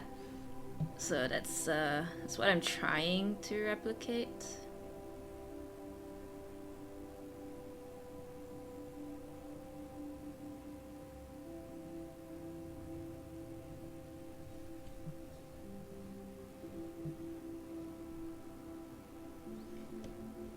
I'm gonna add a little bit more of the underglaze. I am going to mix that with a little bit of orange, just a little bit. Tap in some water, okay, and paint a little. Nice. Okay.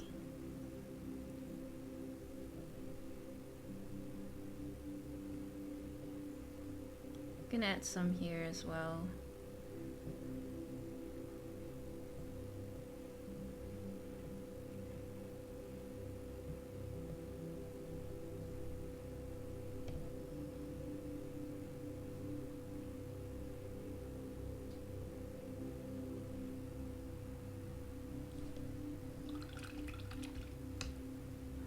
Wash my brush and then I'm gonna spread it out like we usually do.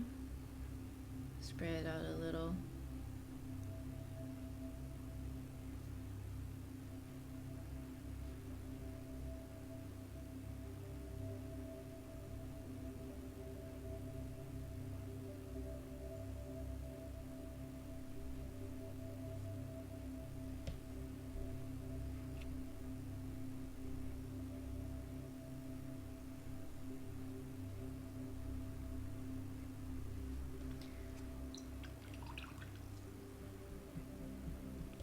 gonna go somewhere with that burnt umber down here.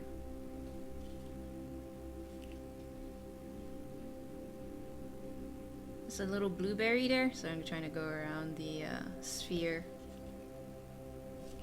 Oh, the blueberry there is really shiny. So we're gonna have a lot of, when we paint it, we're gonna have to do a lot of that negative space. So it'll look like this little blueberry that is shiny.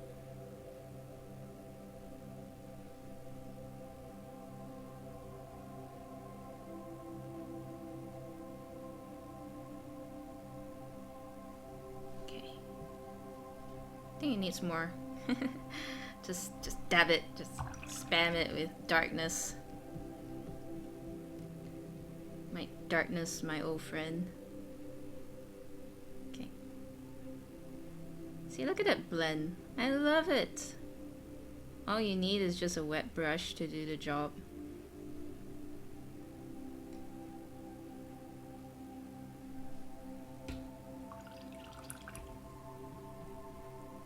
I'm gonna take my little detailed brush here.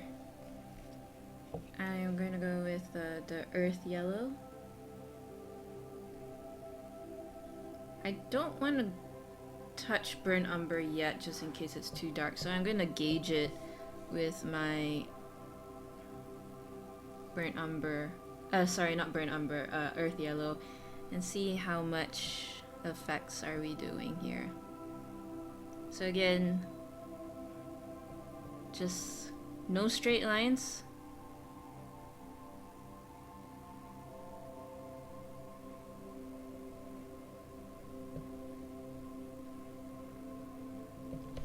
Okay, I'm gonna add just a tinge of burnt umber and see where does that take us. Oof, wow, that's a lot. That's very dark. Okay. We should have gone for underglaze red. So that's good. I mean, that's what experimenting is all about. Sometimes it works, and if it doesn't, just find your way around it. I guess sometimes art is kind of like that. It's kind of like a puzzle piece. If it doesn't work, you just have to try other things until it works. And then you gain XP, and then you know what to do the next time. Okay. Going to keep going around here.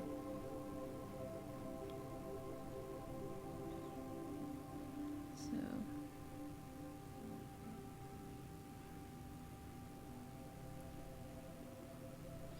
we're continuing with the scraggly lines. And the bright areas, I'm going to give it a little glaze of yellow. This is like, you know, when Brit expands, you can sort of see the insides of the dough. While the exterior is all crusty, you can actually see just the tiniest bit of squishy goodness in there. So it's not much, because I don't want to overdo the highlights. I'm going to get a little bit of that underglaze again. A little bit of earth yellow. And just bring it down.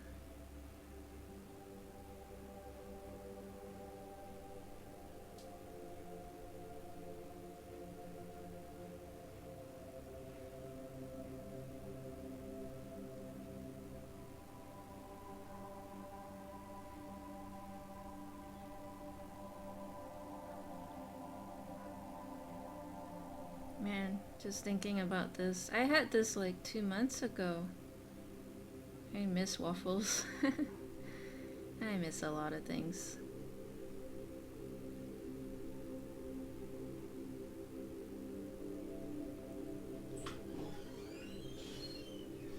Okay. Gonna add a little bit more of that glaze red. Then I guess a little bit of burnt umber, I guess. Let's see how dark this goes. Just doing like the outlines of it.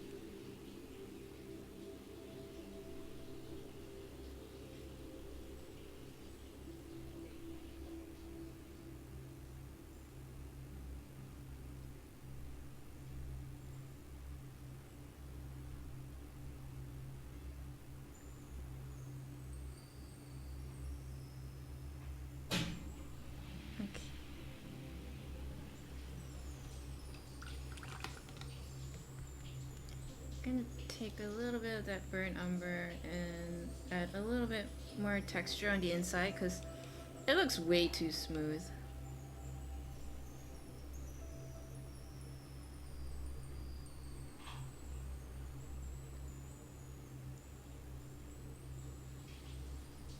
So I'm just doing like, you know, the usual polka dot.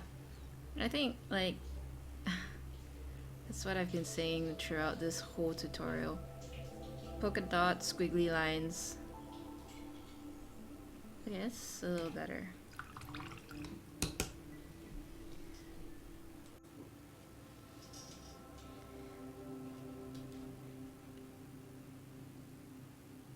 Okay, we're gonna add just a little bit over here.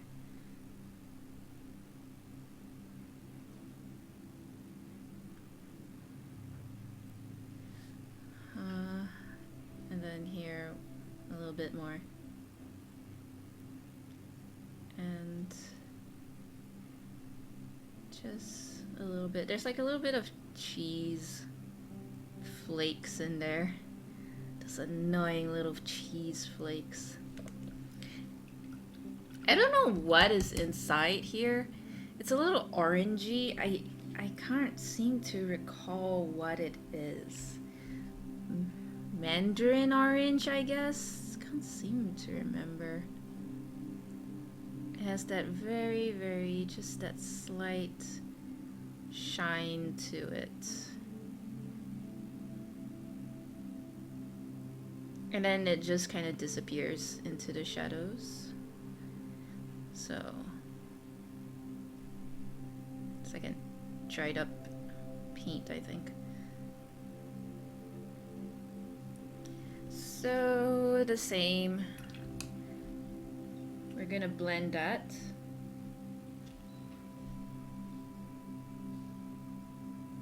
In here.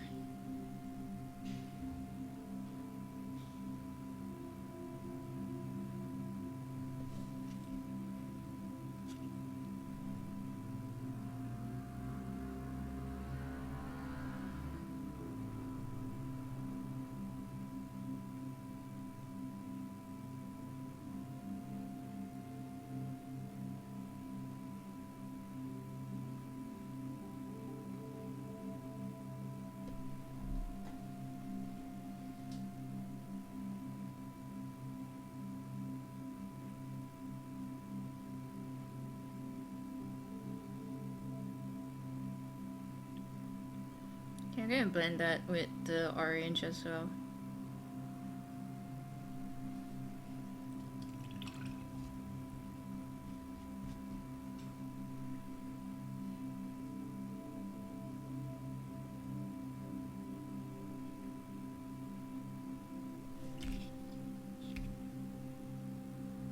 Add a little bit more orange because it's not looking orange enough. Okay, something like that.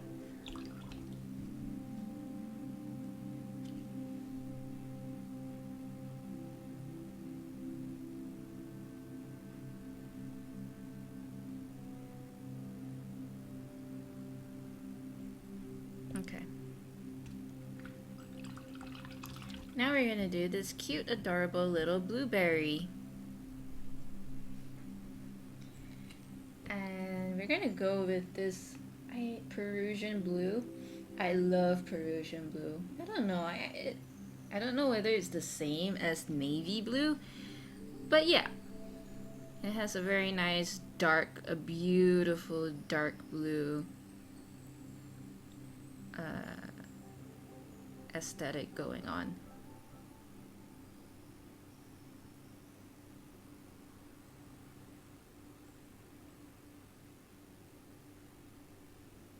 So I usually put like a thin layer first. Then you can really see the blue. So for the blueberry, I really just only use one color. Difference is the amount.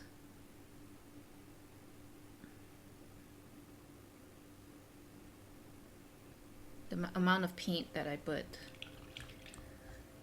So obviously the more paint, the thicker the paint, the the more opaque and the darker it gets. So I'm using my detail brush, putting lots of paint in there.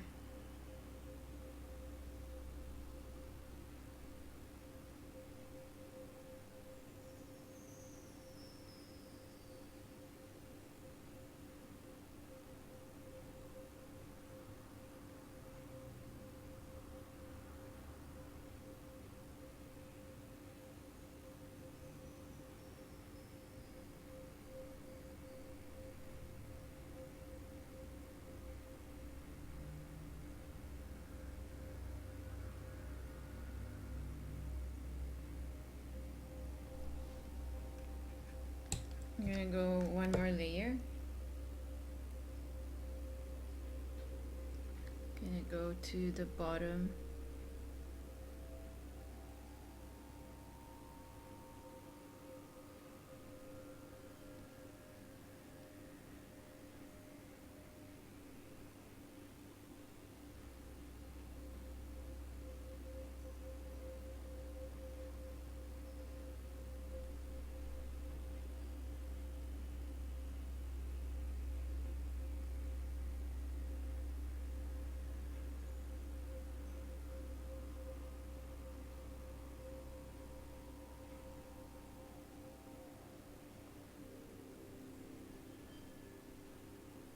Okay. Another blueberry done. And these little negative space here are meant for grated cheese. So gonna sharpen the tone here. Okay.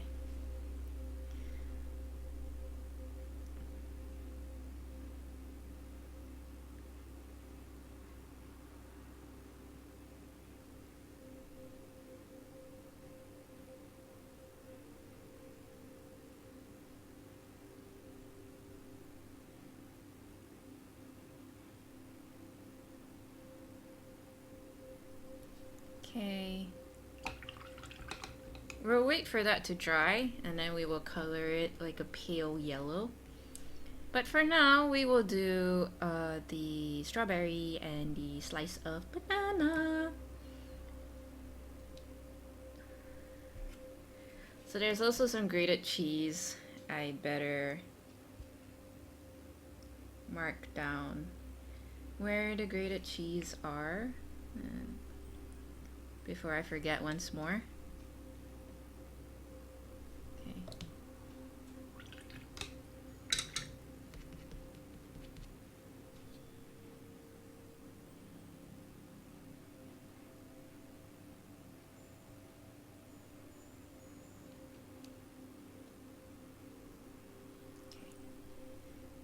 Staying a little bit. That's and another one here. Okay. Next one, we're gonna do the strawberry. Oh, that actually reminds me, we should go back to this one. Now that that has all dried, I'm gonna touch a bit with burnt umber since brown is quite close to red.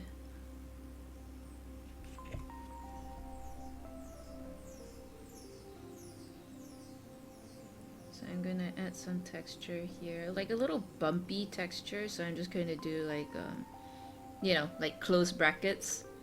So it kind of looks like a very bumpy texture. Since there isn't any highlights going on in that area, then we can create the texture in the darker areas, like showing texture through shadows instead of highlights then. Okay, don't want to do it too much. I want to go back to the dark red.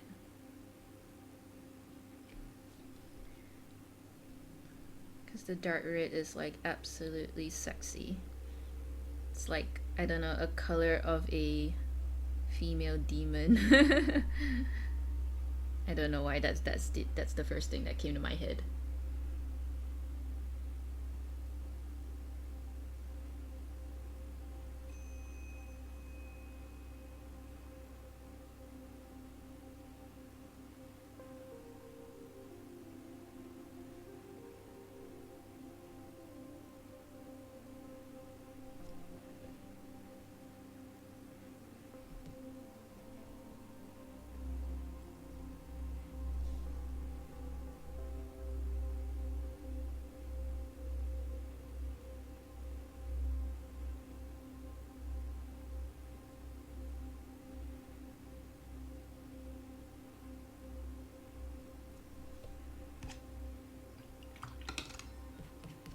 I think I'm going to use this as an outline since the red is actually very dark.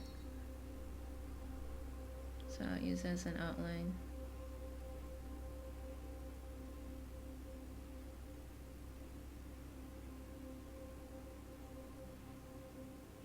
Usually for realism, I don't favor outline because, you know, in reality there is no outlines. But when it comes to illustrating food or doing my loose painting watercolor, I like to have a little bit of fun. You know, not get too bogged down with what is reality. So I like, it's kind of a little bit refreshing. That's why I kind of like doing different styles, because you're not always doing the same thing again and again. It's like a refreshing take on it. So then you can see the strawberries on top of that little mandarin, and the little mandarin is looking so flat. You want to give him a little bit of form, so I'm taking a little bit of burnt umber. Oof, that's quite a bit of burnt umber there, and giving it its form, creating a little shadow there.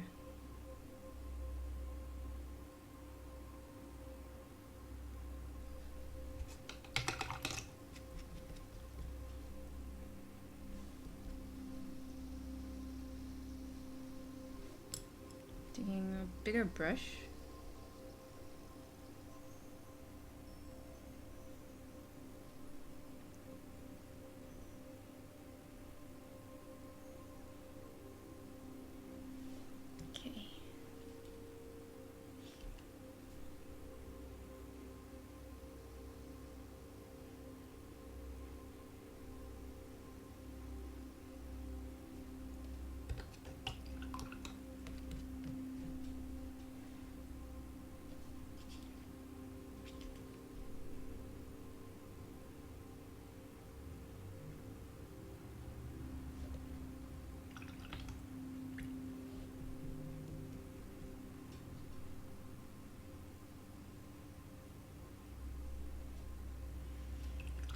Okay, next one.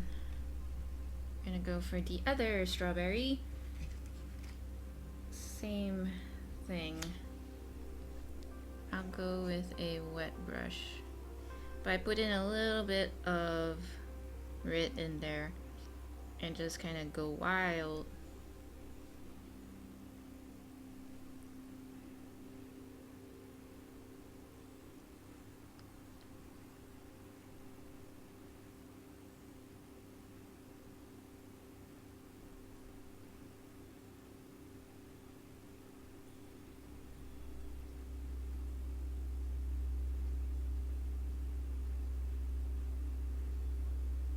Okay, so then I kind of prep the area. Gonna go again with another layer of, this one is Arts Red, so it's the brighter one.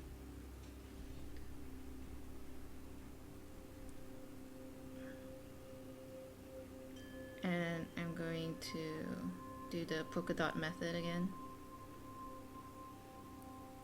Only halfway, then the bottom strawberry is kind of on the darker tone.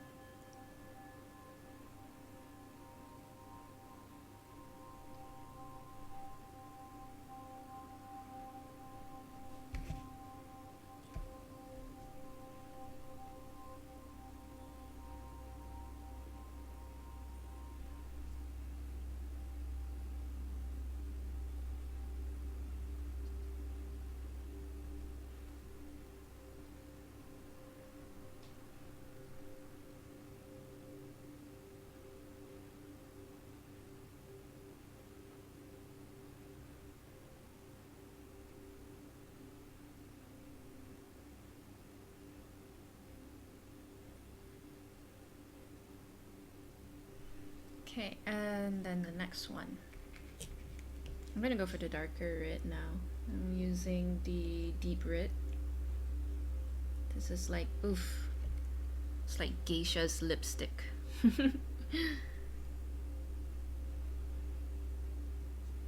Like blood red. So, there isn't much shine in the middle, so I'm keeping it pretty sparingly.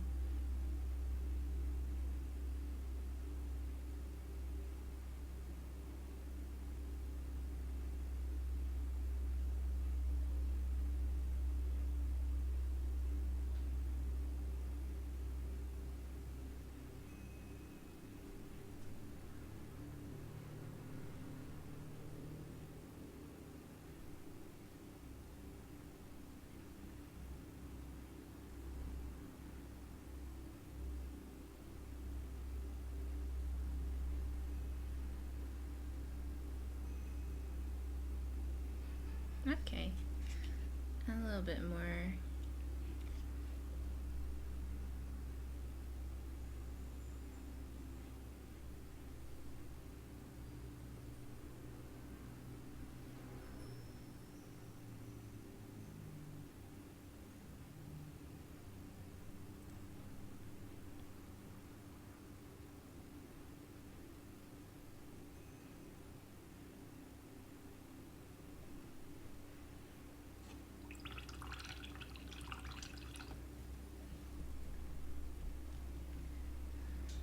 I'm gonna do the outline for the strawberry. I'm gonna use the deep red again.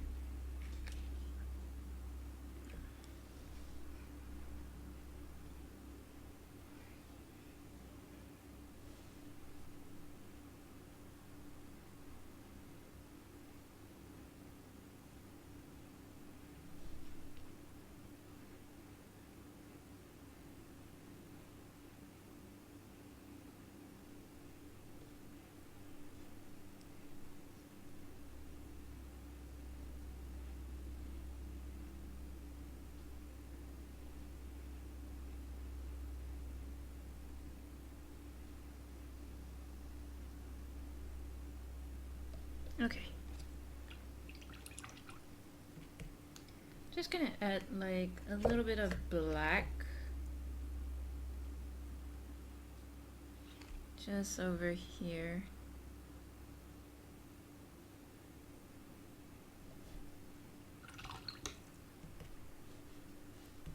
And then blending it a little.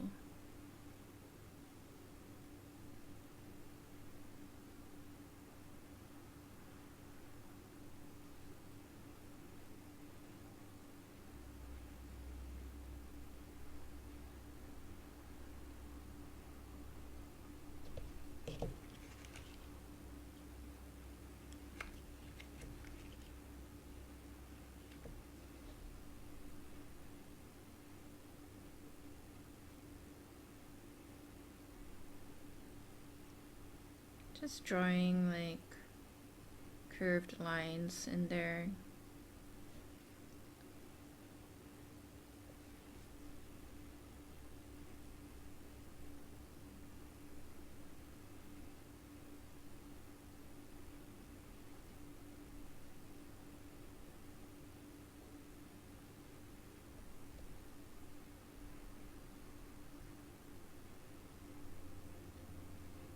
Oh, okay.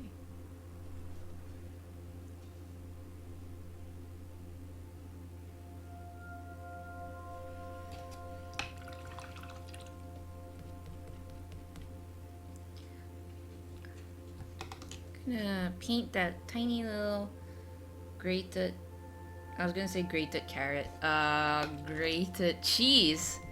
Yes. Need some of that grated cheese in my life.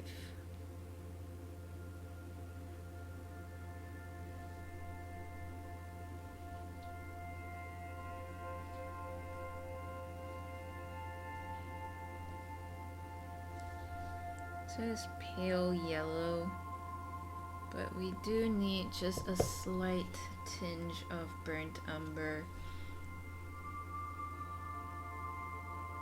because it is in a dark area.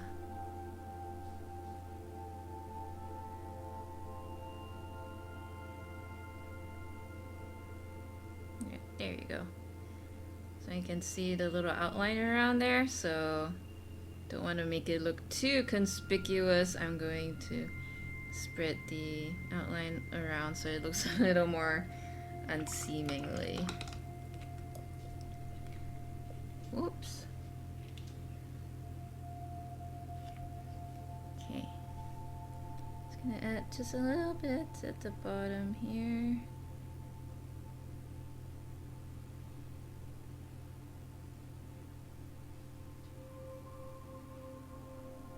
Okay.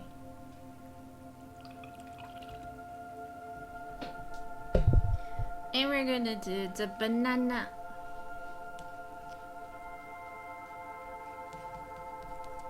Okay, definitely cheese flakes and almond slices again.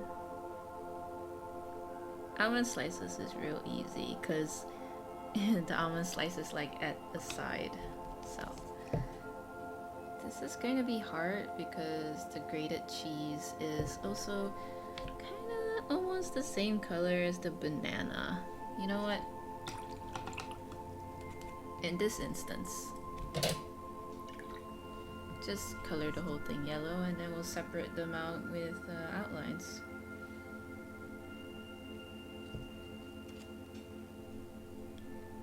Pale yellow.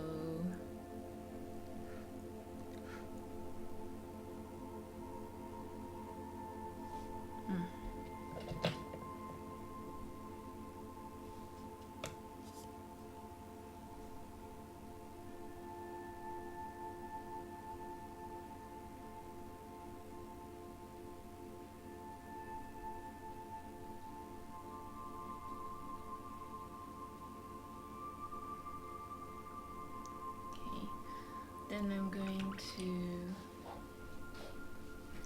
use a darker yellow around the sides because the banana is cylindrical. So it's going to be around here.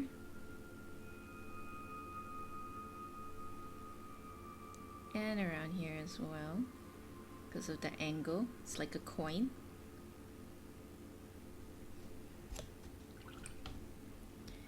Then just a little bit of earth yellow at the side here. A little bit more at the bottom.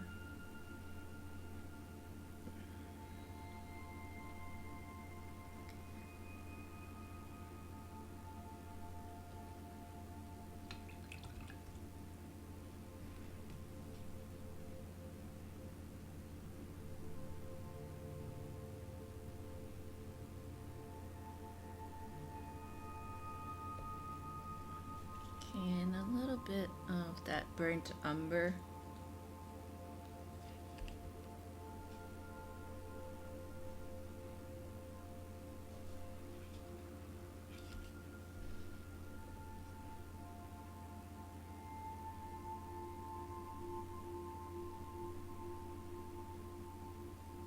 Okay. Gonna use the wet brush and spread it.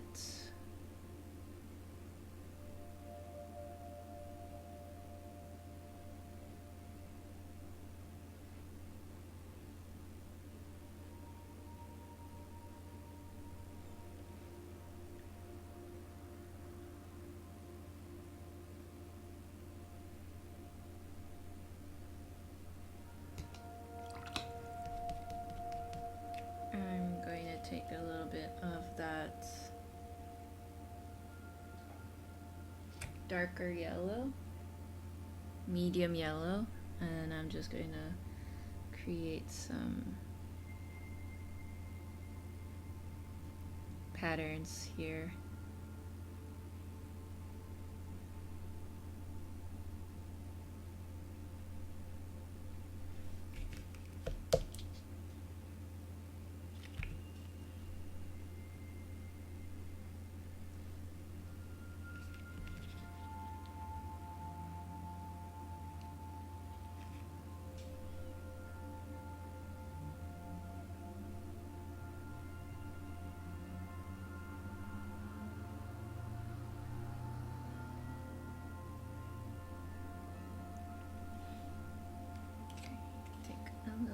the slightest burnt umber here.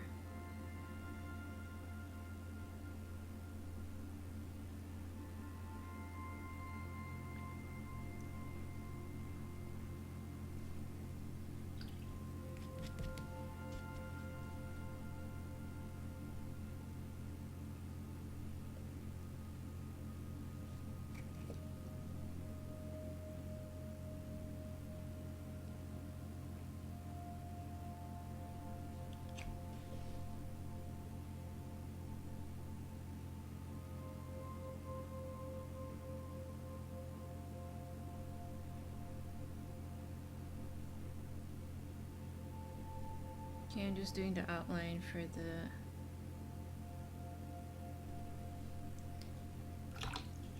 grated cheese. Don't know why I'm having such a hard time trying to say that. Grated cheese.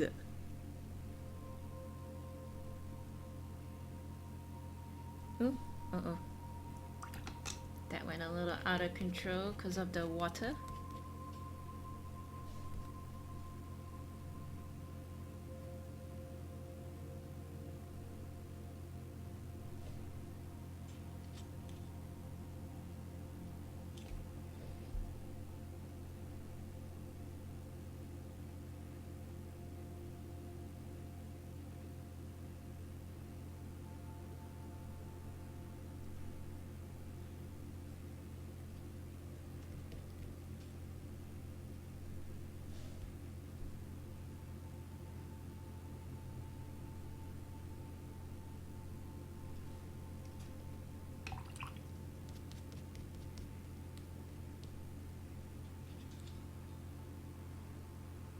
Gonna do a little bit of the outline here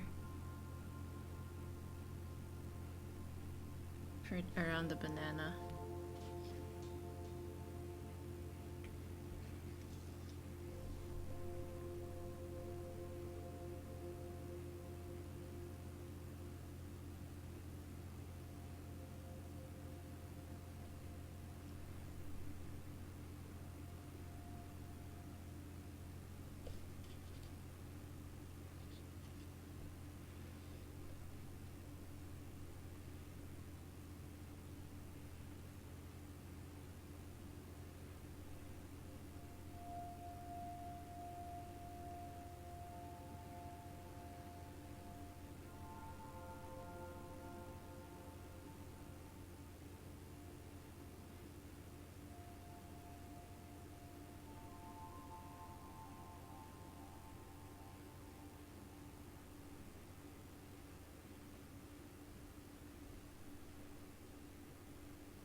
Okay. Now we're gonna do the, oh dear. Now we're gonna do the same thing for the rest of the other petals.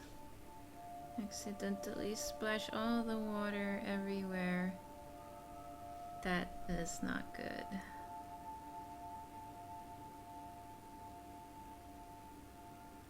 This happens from time to time, especially when my cup that I wash my paint in is so near to a white paper. Okay.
I think we are gonna finish this fairly fast. So for this one, I accidentally spilled some water down. So for this one, I decided that for the Earl Grey, sorry, wiping the table. For the Earl Grey ice cream, I'm gonna go with the light tan for the color, and this one for the, I don't know what's the name of this ice, not the ice cream, the flower on top. I'm gonna use cobalt blue and Perusian blue. So, oh yeah, I forgot to take the green. Okay, I'll take the green later. Okay, going to use light tan, and I'm gonna use it with lots of water just to prep the area as well.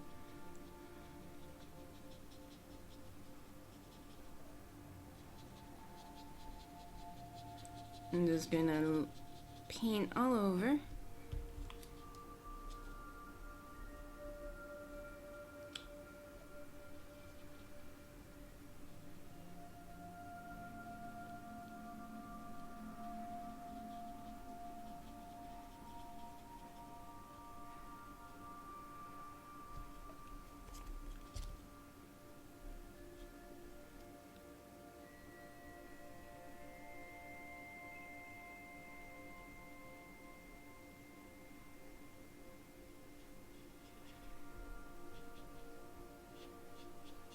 Okay, then for example, the light source is supposed to come from here,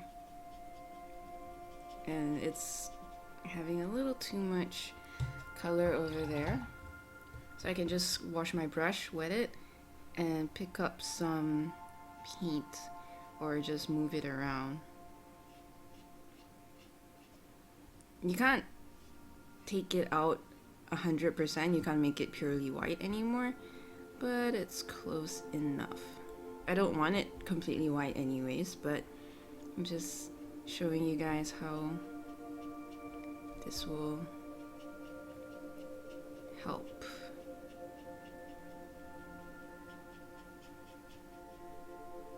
Okay.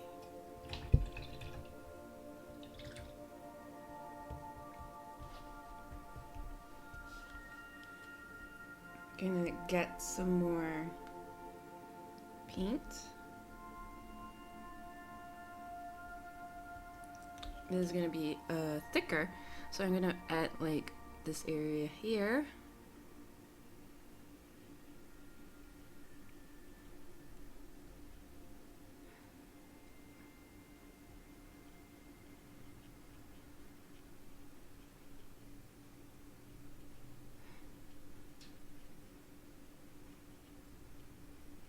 And yeah, I'm gonna do the usual that I've been saying, just kind of like dabbing it around.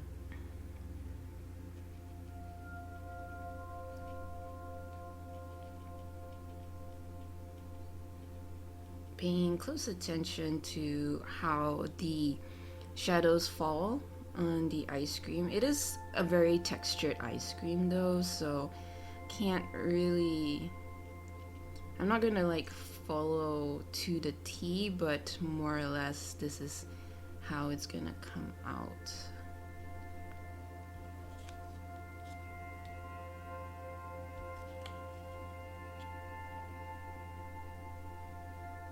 So there's also some shadows around here.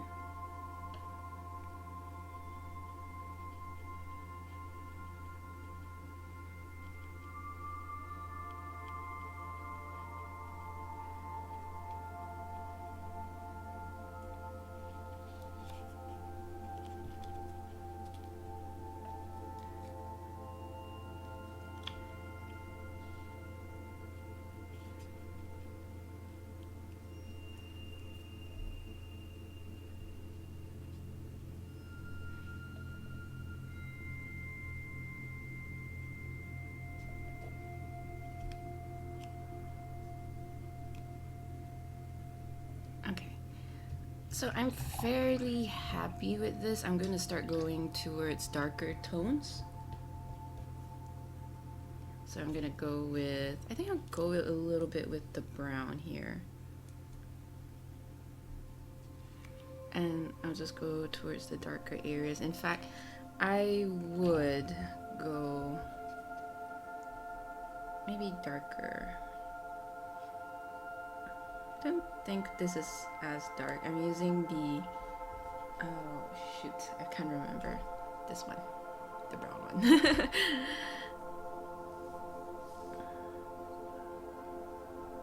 Okay, not too bad. I quite like it. I'm gonna stick with it. And over here as well.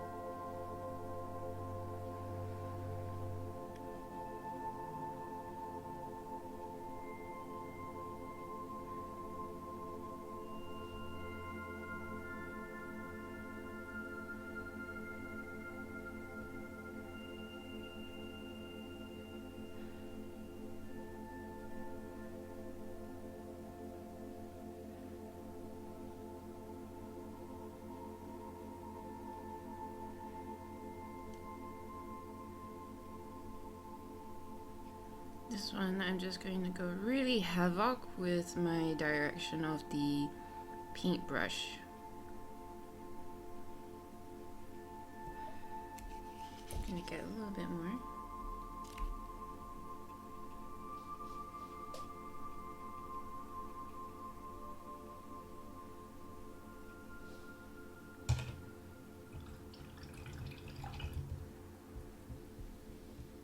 I'm going to use a detail brush, and I'm going to use the burnt umber, because I want to use this with control here.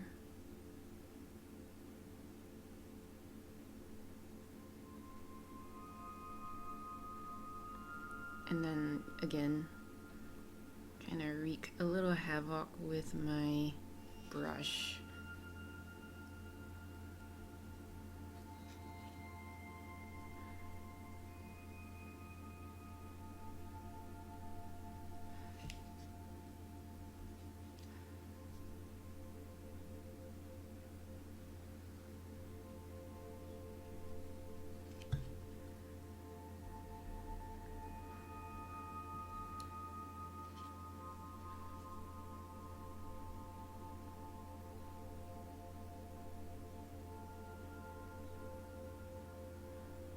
I'm going really thick on it, and then I'm going to use my other brush and just start like brushing it around, moving it around.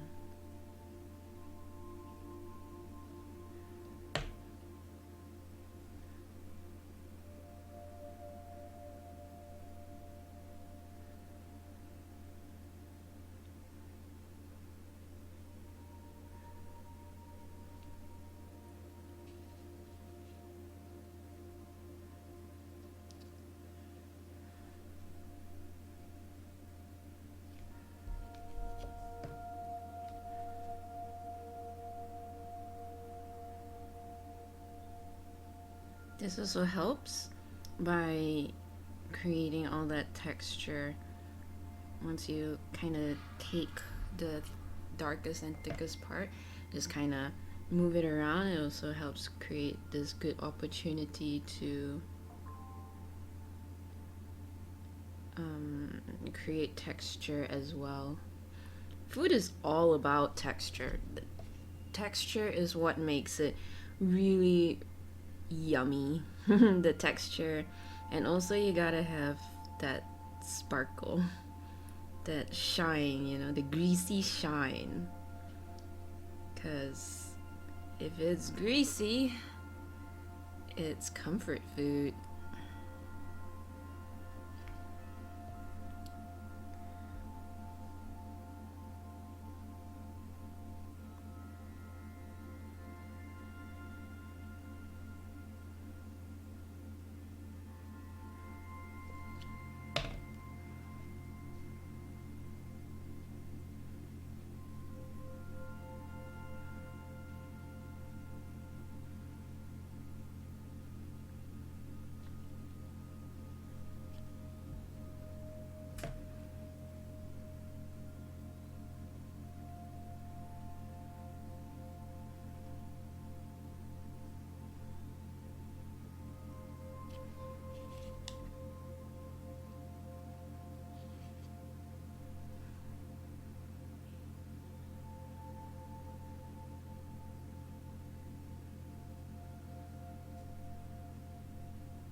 creating that nice circular shape where, you know, the ice cream scoop makes like a very nice sphere where the ice cream is, and then like you have any extra, you can always see there's like a little plop, like this area. It's like, oh, that's, you know, that's where the ice cream scoop ended. But you just want to have that extra ice cream in there.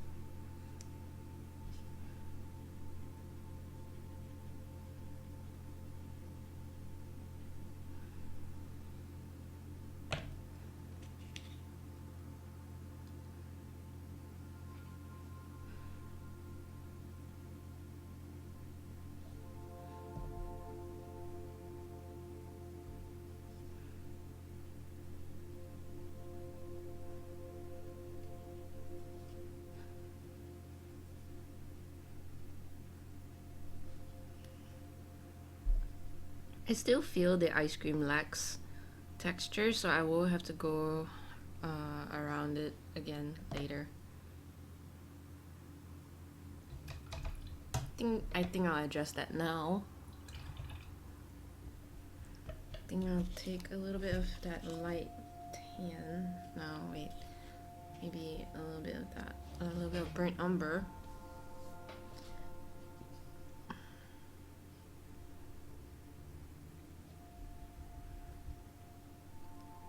Just kind of like a glaze. Not too thick with it, but just a little bit here and there.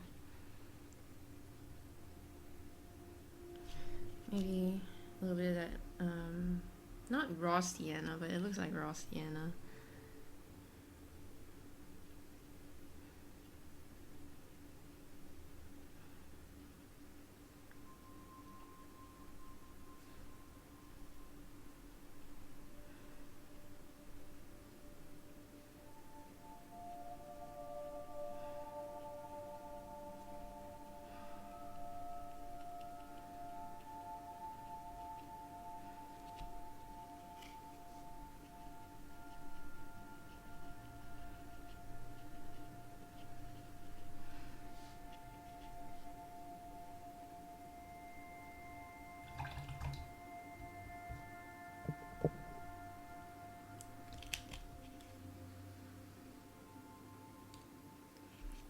I'm gonna add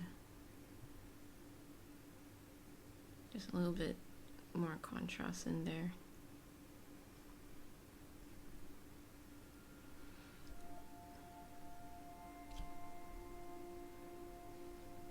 Okay, for this part, I guess it's how the cream stretches out. There's like a lot of dark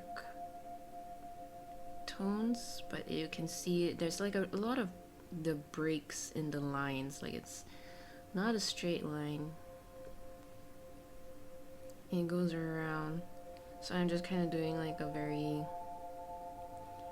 like how you would, you know, write, like imagine drawing a book and then you would scribble in it to make it look as if the book has contents, kind of like that. It's like very random in there. Random writings on the ice cream scoop.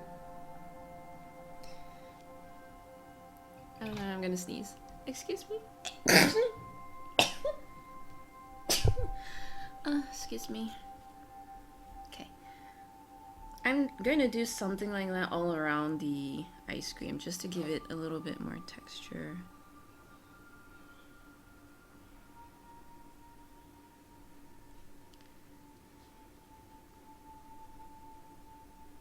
Oh yeah, especially here.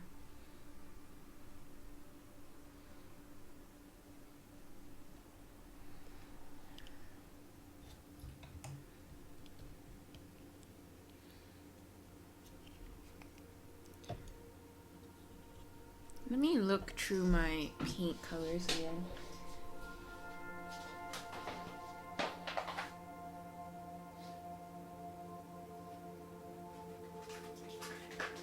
Okay, I think we'll go with nude. Nude is like a very nice peach kind of color to it. Just a little bit. Like a nice peach rose. Oh dear. Got a chunk of that paint in there. Just gonna give it like a suggestion of it. I'm not gonna go super deep into it. Like I'm not going to make it super thick, just to have that nice color touch. Just so that, you know, the ice cream doesn't look so much like the waffles.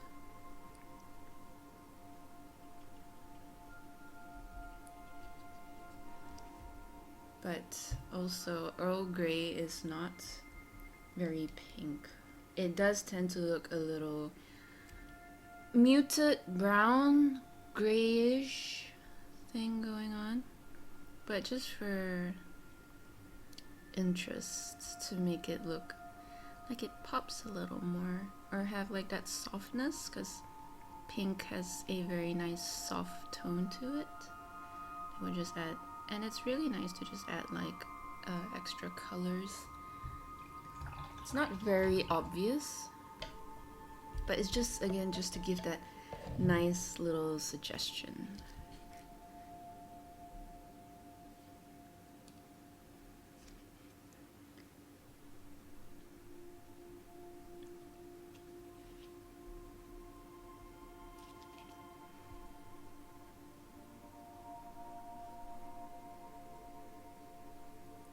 So I'm gonna continue with my second layer of this dark scribbles.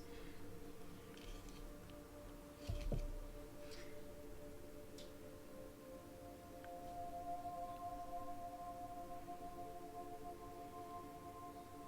not gonna do it for all of them. I mean, it only becomes dark in certain parts. So what I like to say, there's always like perfection in imperfection. If everything was aligned and the same, then it's not very intriguing. It just looks very planned, which usually these materials are not.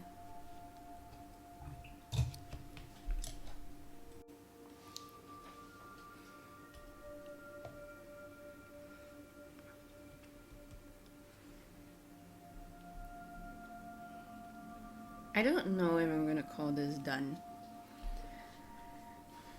I think I'll do the outline, and then let's see how I feel about it.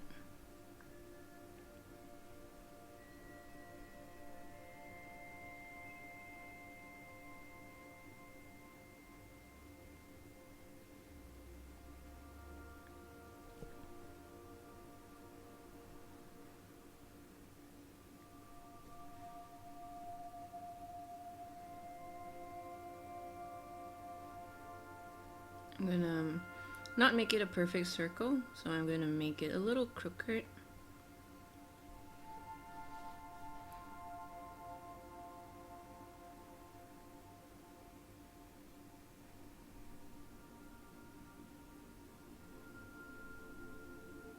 I think that also relieves the pressure of it being a perfect line.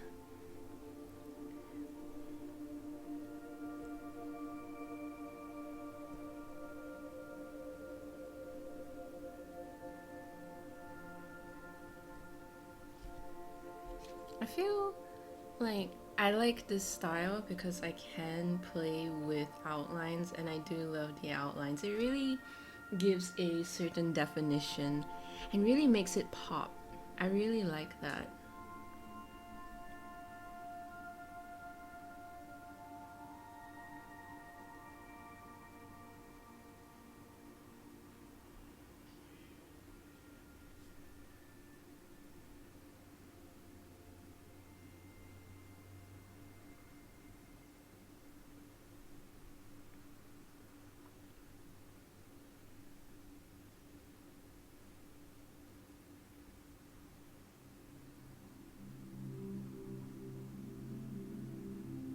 So we have some ice cream popping out here, just a little. Okay.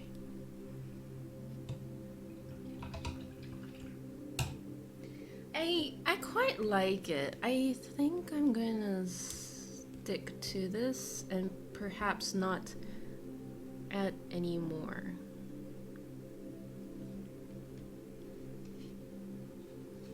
I would add a little bit more to the bottom here, just to add a little bit of shadow, because it is a sphere, so you're gonna create that shadow at the bottom. Gonna get my oh dear. Gonna get my bigger brush and spread that paint around just to create that nice shadow.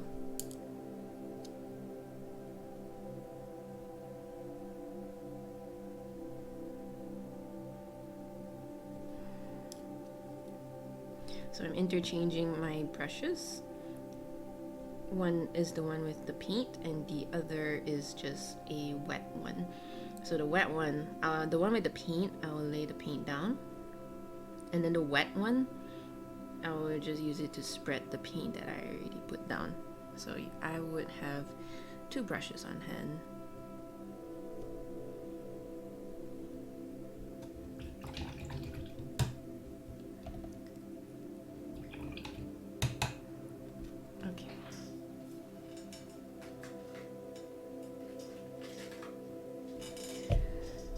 These spots here are meant for the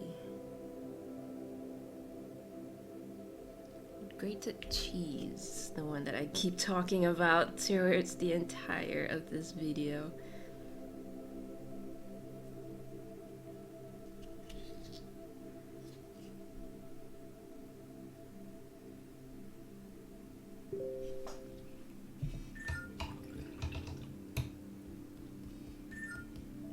Then I'm gonna outline with burnt umber. I really like burnt umber. It's really dark, but not black. Oh, it's a little too dry.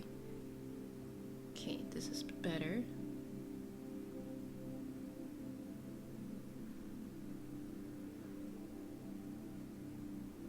So over here, these little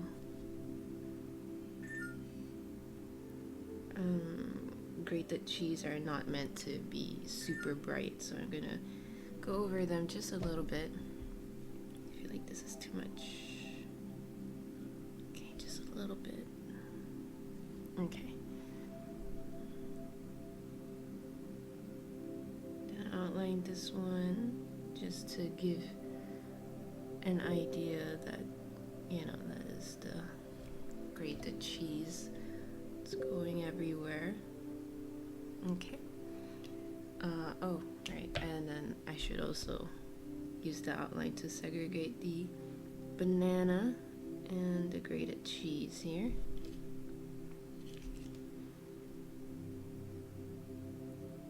Oh dear. Oh dear. Oh, that's a little too much. Very heavy-handed there.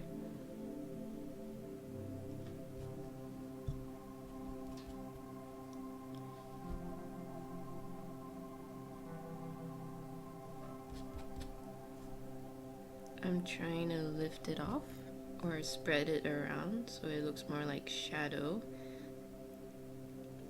Okay. So I'm just gonna look around. I can see that there's a almond piece here that wasn't outlined, so I'll have to outline. There are a few places I didn't outline too, so we'll have to correct that.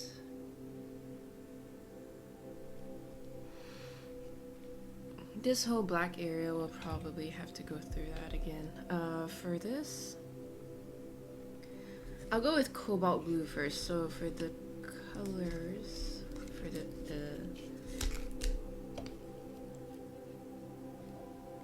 flower, I'm gonna go with cobalt blue.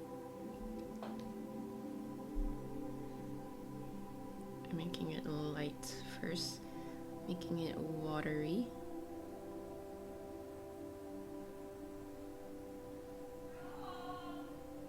Because that is it.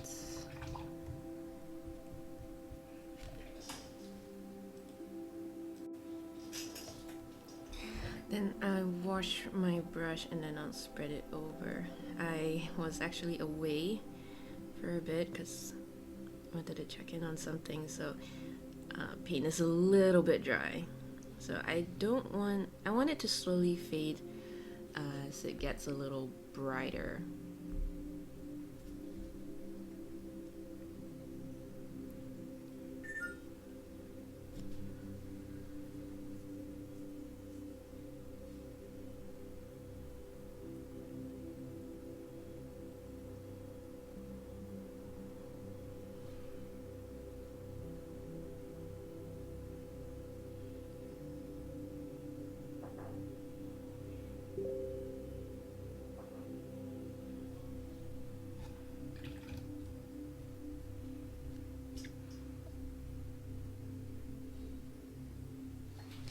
So towards the top, it gets darker. So this is where I use Peruvian blue.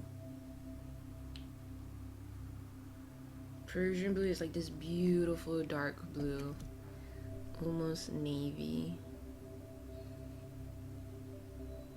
And I'm gonna couple this with my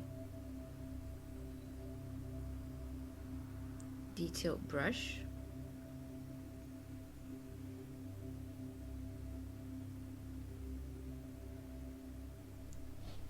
Because we have to create some lines here, so I'm gonna use the detailed brush and I'm gonna bring it down, making lines like petals.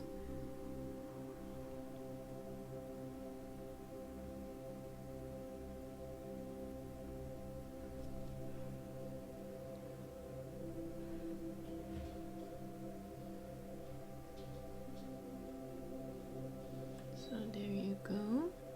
Then we're gonna go towards the top. We're gonna gradually build in its darkness because it is a very, very dark flower towards the end of its petals. But for here, you can just carry on with that and make like a very wispy look to it.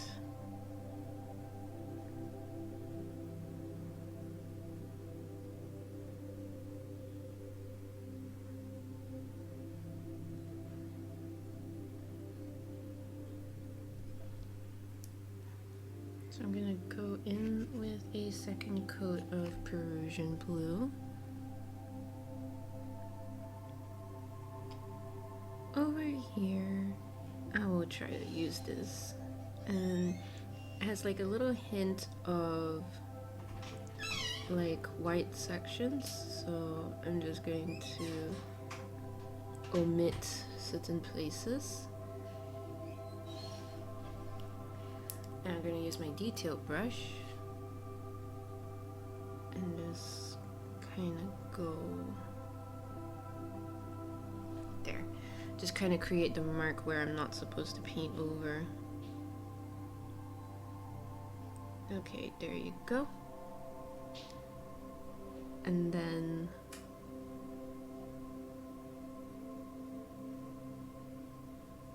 just continue with the other petals.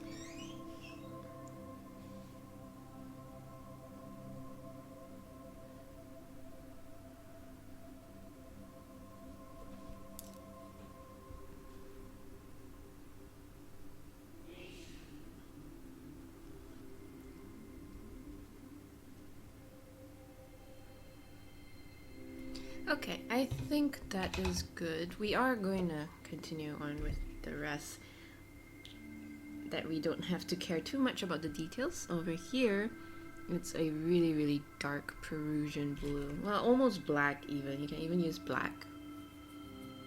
I think I would use black. Like a little black mixed with Peruvian blue just to make it more consistent.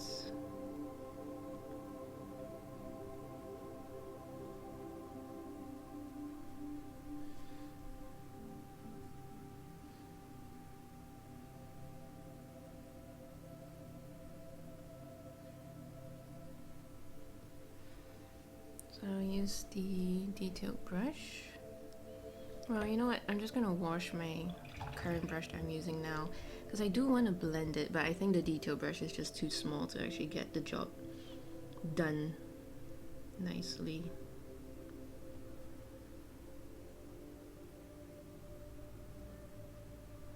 Okay, I'll get the detailed brush just to continue on that wisp look again. There you go. And continue on top over here. Okay. And for the flower. Okay. The rest, I think I'm gonna go with black. But before we go with black, I do. Oh, right. The green. I keep forgetting about the green. We can go with perhaps a yellow green. 1, 2,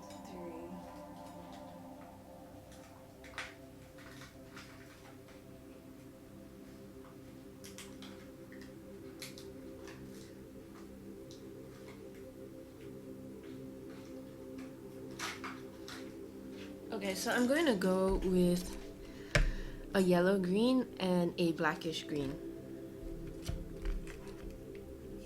Oof, the yellow green looks quite neon, but I am only going to go like a light coating for that.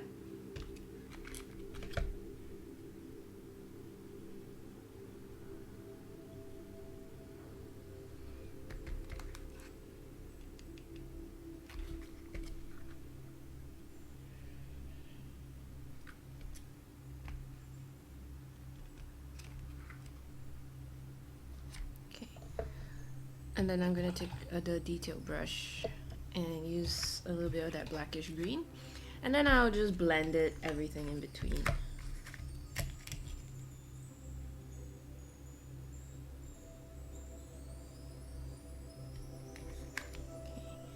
So over here, oh dear, because the area is wet, so then the wet paint will kind of go everywhere. That is perfectly okay for me in this case because I do want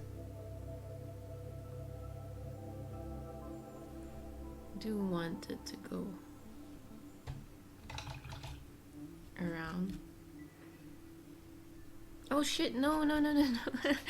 Oh no, I did not dry my brush properly and now it's going everywhere.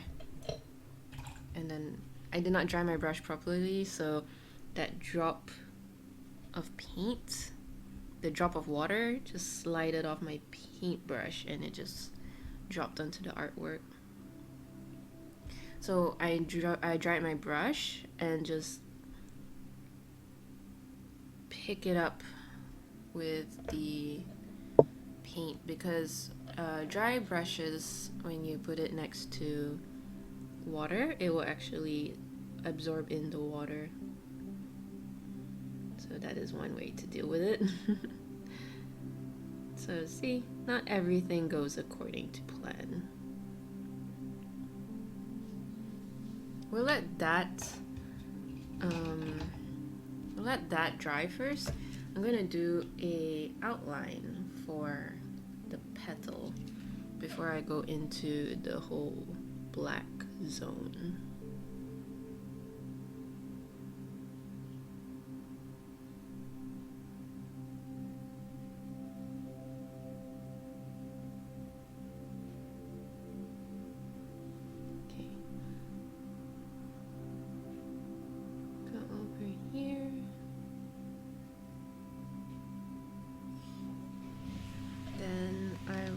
Continue with the other one.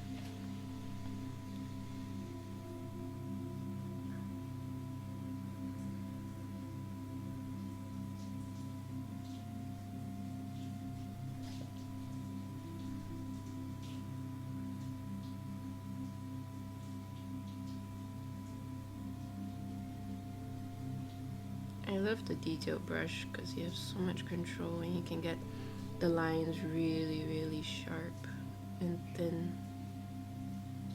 it's very important to have different brush sizes according to your needs, because better control equals the painting you want.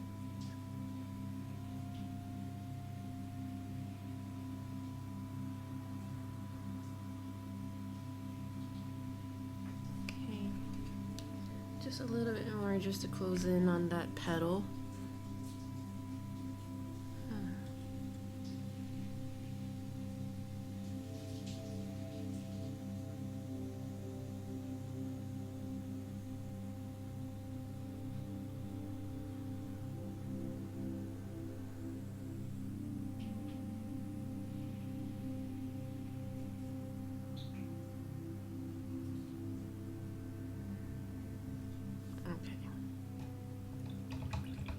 We're going back to the green part of the flower.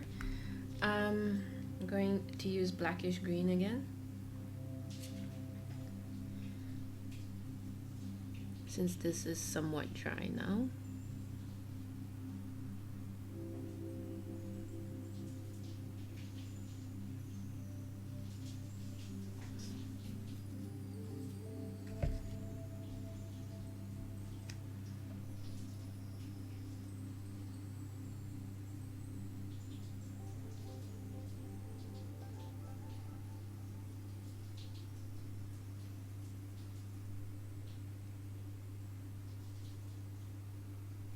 Okay, there you go. Then we're gonna just blend it ever so slightly, because I don't want too much, so I'm using my detail brush instead of the bigger one. And there you go. Oh, that came out quite nice. I guess I'm going to take this brush and I'm going to kind of, I guess, make a dark gray.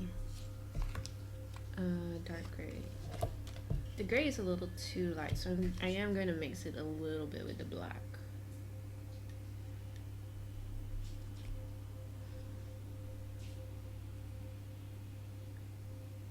And mix a little bit with the black some more.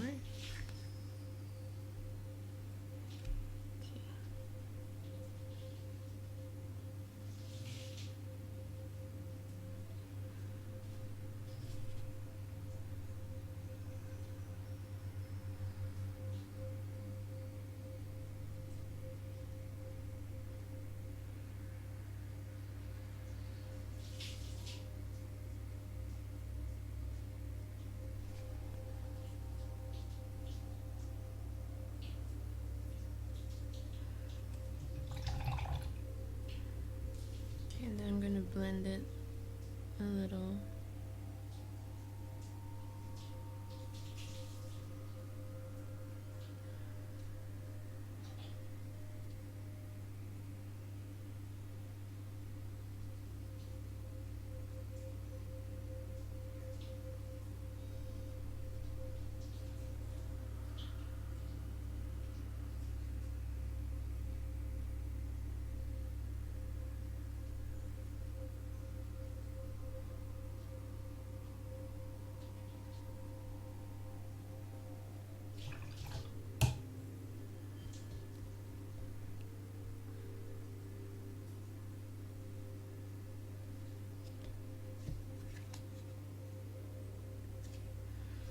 Just going to do a little bit of shadow underneath here, then I think I'll call it done.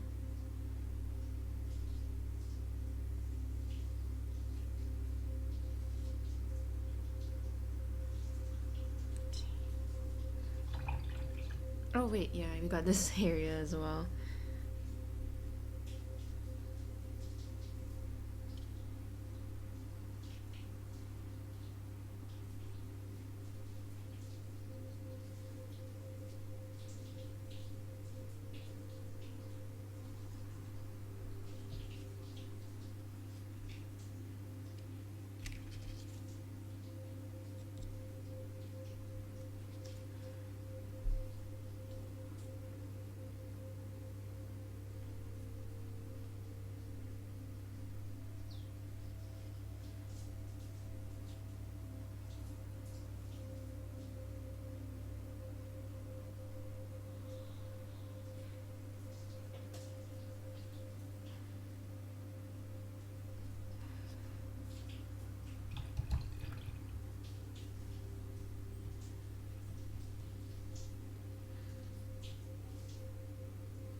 almost done.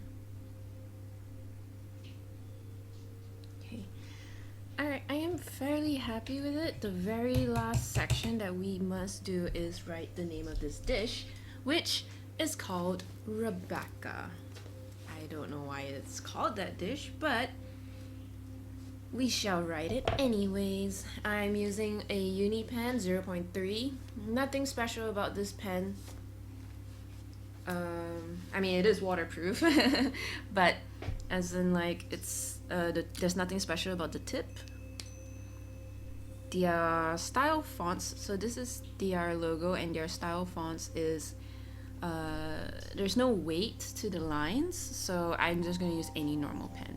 Now they don't have a special font for their dish, however I do try to replicate the exact same style on the name of their dish.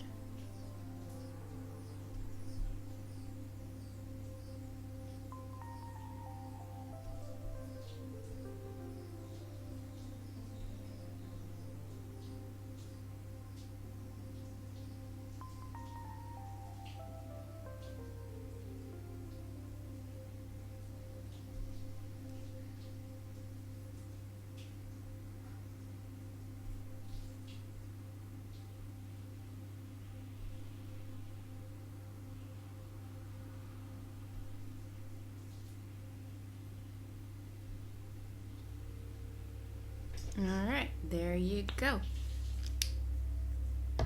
And that's it. I'm fairly happy with this, guys. And yeah, hopefully some of the things I mentioned in this video can help you in your art journey. So thank you for watching.